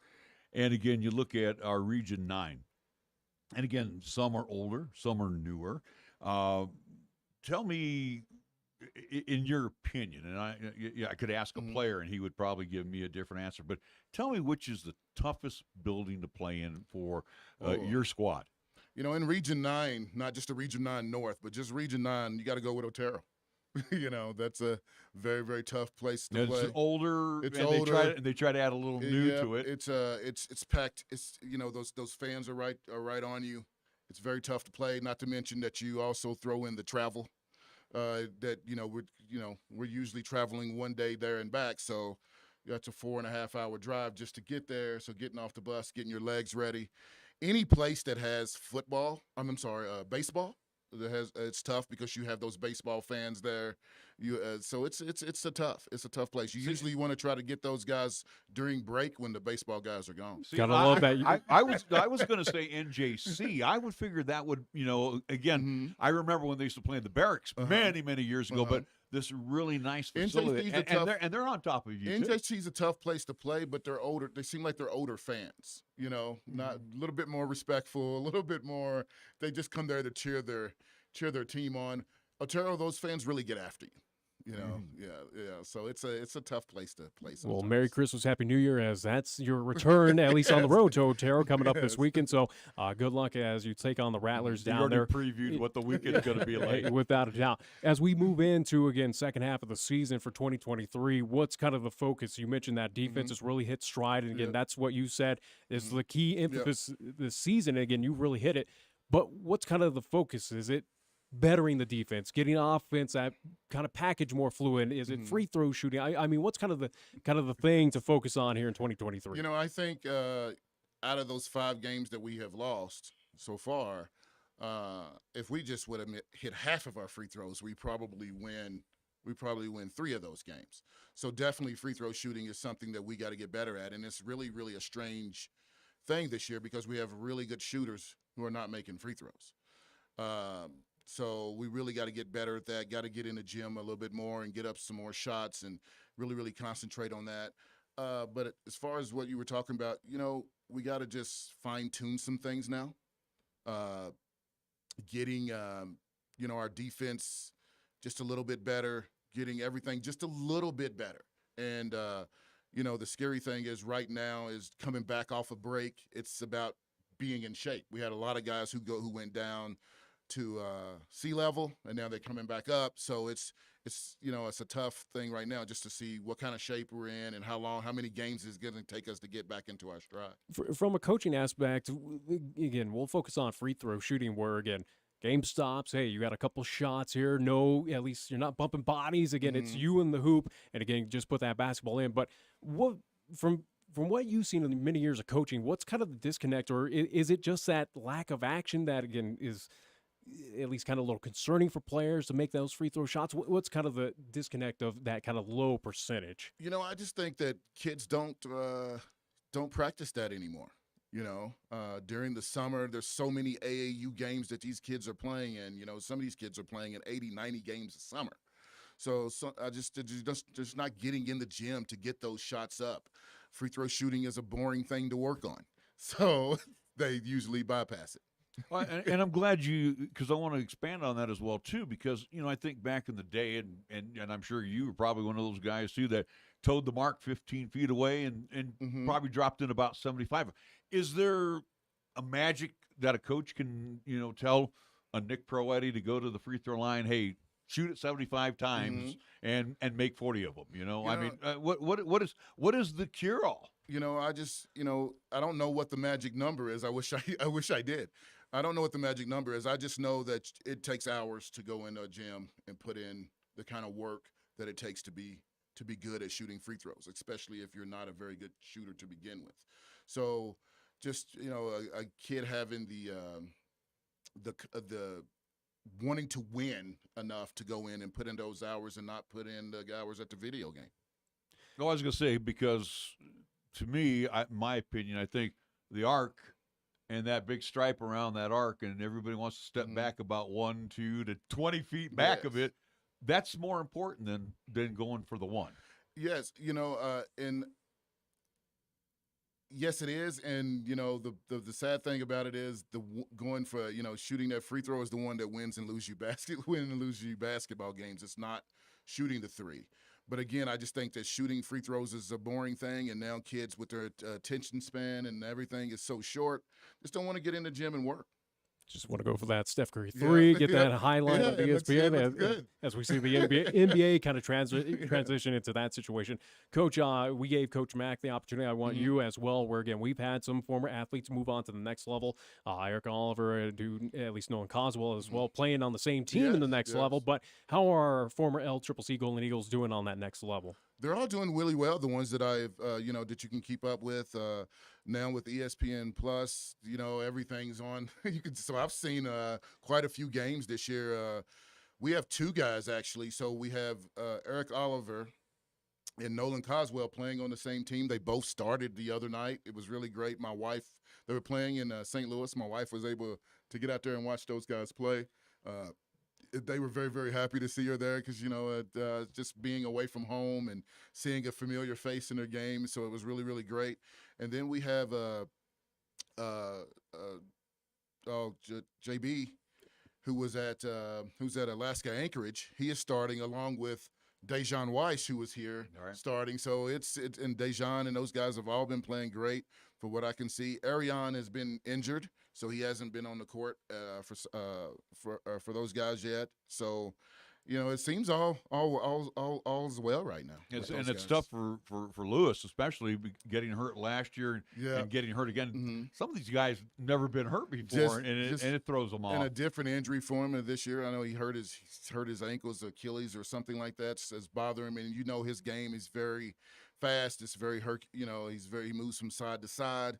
So it's very, very tough on him. He's been calling me and been really, really down. But I think this next semester they'll get him healthy, and it'd be great to see him play for those guys. I'm seeing now and hearing too, and we could even use UW, where coaches now are not just going to go freshman. They are looking to the JUCO ranks. And you said a key word here, seasoned.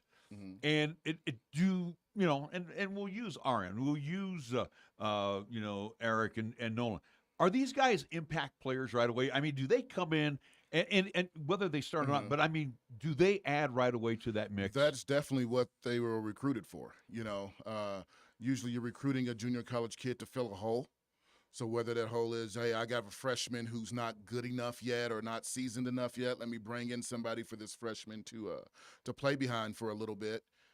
So you use a lot of junior college players for stuff like that. And you can also use junior college players for, hey, I had a senior who decided to transfer in this new transfer portal and he got out of here. I need to plug a guy in real fast until these other guys get ready. So when you're recruiting a junior college, when they are recruiting junior college kids, they want those guys come in ready to play. Well, and speaking of recruiting as well, too, at least for you, Coach, getting Christmas break, had at least a decent amount of time to go out, see kind of the future LCCC Golden Eagles. And I know Coach Portley as well, too, again, down to Texas, had a chance to go see a couple high school, at least contests. But, again, is that also to a benefit of those kind of week-long breaks of getting out and seeing what's out there for LCCC? They are just like the players. You also need that little break from those guys so you can recharge and be ready for the toughest part of your season. But definitely going out, it's fun to see high school games. It really is fun to go to high school games,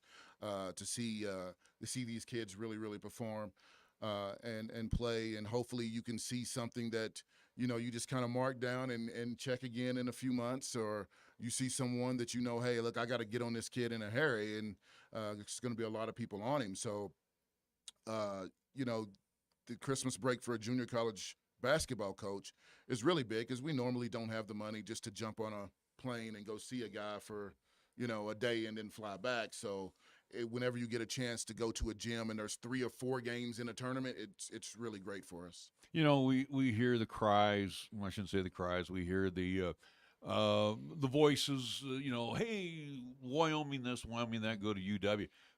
How about at the JUCO level? And again, when we were part of LCCC, you would see a kid or two on the roster from nearby communities. Size up some of the talent that you heard about here in our part of the world. I haven't. I'll be honest, I haven't paid much attention to it right now. When I usually start on that is during this tournament that's coming up in the next week. So that's so I'll be able to get in the gym, see all the local high schools that are here. Definitely want to get to the ones here in Cheyenne. You always want to take care of home, so to speak. So looking just to, it'd be interesting to see this coming week what Wyoming has to offer as far as high school talent. I asked Coach Mack this. I'm going to ask, and again, Coach Mack, her second season now with Region 9. You've been a part of Region 9 for a long time now as a head coach at LCCC. Let's talk about this region and the quality of basketball from Trinidad all the way north to Powell. Man, the quality of hoops that we saw, and Sosa and the job he's done over there at Western, we got some really fine talent. Whether they come from across the pond, they come from the west, they come from the east. From the kids you brought in, man, I'll tell you what, getting kids to the next level should be just like that. You see it a little bit more now than you did when I first came into this league, but now you really see it at any particular game. You're going to have 1 or 2 Division I guys in that gym watching these guys play, not only our kids, but, all over. You mentioned Trinidad. They have one of the best players in the region this year. It's been really, really great to see the growth of Region 9 basketball. And Region 9, when you look at the conferences, we're right up there. We're not quite there with Texas and those Florida schools, but we're pretty close to everyone else. Well, Coach, we enjoy always talking to you and looking forward to the upcoming conference season. And again, like Nick mentioned, the North, hopefully it lands here in Cheyenne at good old musty, dusty Story Gymnasium. Coach, thanks again. And again, welcome to the new year, and thanks again for being a good friend of ours. We appreciate it. We're going to take a time out. We're going to be right back. Get ready to wrap things up here with the Pro Show. I'm Larry Proietti. He's Nick Proietti. Back after this. Chase a new adventure with a new Kia. I'm A.J. Miller for Kia of Cheyenne, and the all-new 2023 Kia Sportage is built for the rugged road with available multi-terrain all-wheel drive. Other available options include X-Pro trims, LED lighting, and advanced technologies like the 12-inch dual panoramic display. With Kia, get one of the best warranties in the business. Come into Kia of Cheyenne, call 775-0123 or go to kiaofcheyenne.com, and we'll make it easy. We are the key to your cleaning success. The Key People that provides affordable office and professional cleaning services for over 40 years with exceptional customer care. All of our contractors have background checks and are licensed and bonded. We guarantee you a safe and secure service that is tailored to your individual and business needs. The Key People do not impose year-long contracts, and all quotes are free, confidential, and personalized. Call the Key People at 1-800-468-8283. That's 1-800-468-8283. When you are dealing with the coin shop to buy, sell, or trade your gold, silver, or other precious metals, you will be met with honesty, fairness, knowledge, and exceptional customer service. The coin shop has been serving Cheyenne since 1982 and is a respected member of our community. Call David today at 778-7196 to meet privately or visit during regular business hours, Monday through Friday, 9 to 5 p.m. The coin shop, a dealer you can trust, 510 West 16th Street.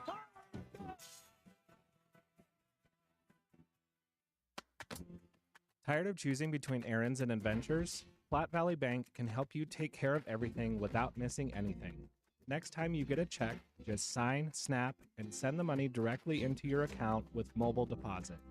We can't fill your fridge, but we can save you a trip to the bank. Mark another errand off your list and get back to life. Platte Valley Bank, you belong here. Platte Valley Bank, member FDIC.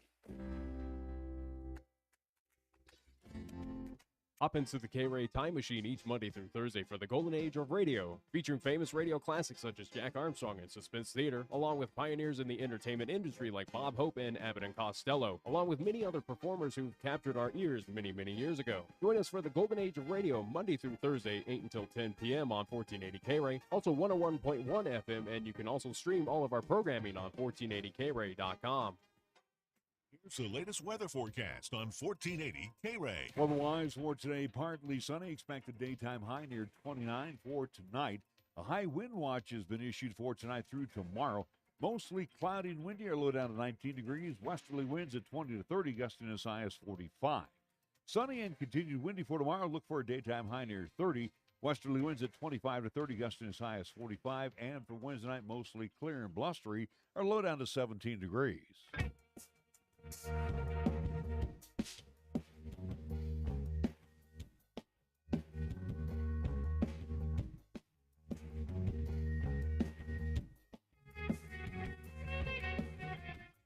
We're getting ready to wrap up our program. Don't forget to join us a little later on this afternoon. If you missed out on any part of the program, we're back at it again, 4 o'clock. Well, not live. Again, it's a replay of today's show. But we're back at it at 4 o'clock. 4 to 6 p.m. Again, replay of our shows. Again, it will happen for the Pro Show. Same with K-Ray Reports. Again, for Monday, at least Monday, Tuesday, Wednesday. So, again, 4 to 6 p.m. Again, replays of today's show. If you missed it here at lunchtime, again, you're hearing it now at 4 to 6 p.m. So, again, it's something, again, a little at least unique that we're trying to do here on 1480 K-Ray. Give folks an opportunity, again, to at least listen to today's interviews or information. Again, whether it is K-Ray Reports or the Pro Show. So, again, new ventures here into 1480 K-Ray. Also, too, speaking of which, again, if you've not seen the social media posts that we posted, at least this past week, I do want to mention that we have added a Pro Show to tomorrow, again, 11 a.m. to 1, same time, but new day. So Tuesday and Wednesdays, Pro Shows back to back. We're kind of at least separating where Tuesdays can be on the local, if not high school, LCCC side. Wednesdays is going to be focused on kind of the region, if not national side, again, from pro sports to, again, UW athletics, to Colorado Eagles, again, stuff like that. So looking forward to at least kind of the branching out and getting more into the kind of the sports talk, since there's a lot going on, especially at this time of the year. So again, looking forward to that as of tomorrow, 11 a.m. to 1, which again will be repeated tomorrow as well, too, at 4 to 6. Again, we have, as of right now, Western Nebraska Pioneers baseball owner Chuck Heeman talk about their exit from the Independence League, and also to the folding of the Casper Horseheads franchise. Talk about that more with him. We'll have both LCCC new head coaches on the women and men's side, and announce that it is Lou Arenas who will be the women's head coach, and then Fernando Perez will be the men's coach. Again, he was interim, but now officially the head man. So again, no more interim tags at LCCC. We'll talk with them, and also too, we will get into UW athletics with Kevin McKinney, again, color commentator on the radio side for UW athletics. We'll talk about the Arizona Bowl, again, the loss, as again, no surprise. We'll talk about that, and again, the kind of rough start for Cowboy basketball as well. Again, losing only by a point, but again, they still lost to. They're 0-2 in conference. Yeah, so. Still lost to New Mexico at home. So it is what it is, but we'll get into that. And the final thing, too, and I haven't seen any more information on it. Information that I had this morning last night's game between Buffalo and Cincinnati, Damar Hamlin going down. And again, with at least the information was cardiac arrest. And again, too, looking at a doctor's opinion, and I watched the video over and over where the shoulder pad did a little blunt force trauma to the heart, which possibly caused that. But the last report I had saw on Hamlin that he's still in critical condition, which is not surprising. I think it plain and simple, it was vitals were normal, critical condition. Yeah, he's stabilized. Again, they had a feeding tube in him as well too. So again, still in critical condition as well. Regarding that contest for Monday Night Football, again, will not be made up. The NFL just recently announced that game will not be made up and will not alter the 18-game schedule. So basically, it's just that game all of a sudden just vanishes from, at least for the Bills and for the Bears. They're only going to play 16 games. Everybody else plays 17 this season. All right, that's going to wrap things up. And again, our prayers and thoughts going out to Damar Hamlin and his family. Again, what a tough scene that was last night for Monday Night Football. So we wrap things up. We're back at it again tomorrow morning, 11 o'clock. So for Nick Proietti, I'm Larry Proietti. That wraps up the Pro Show. We now return to regular programming on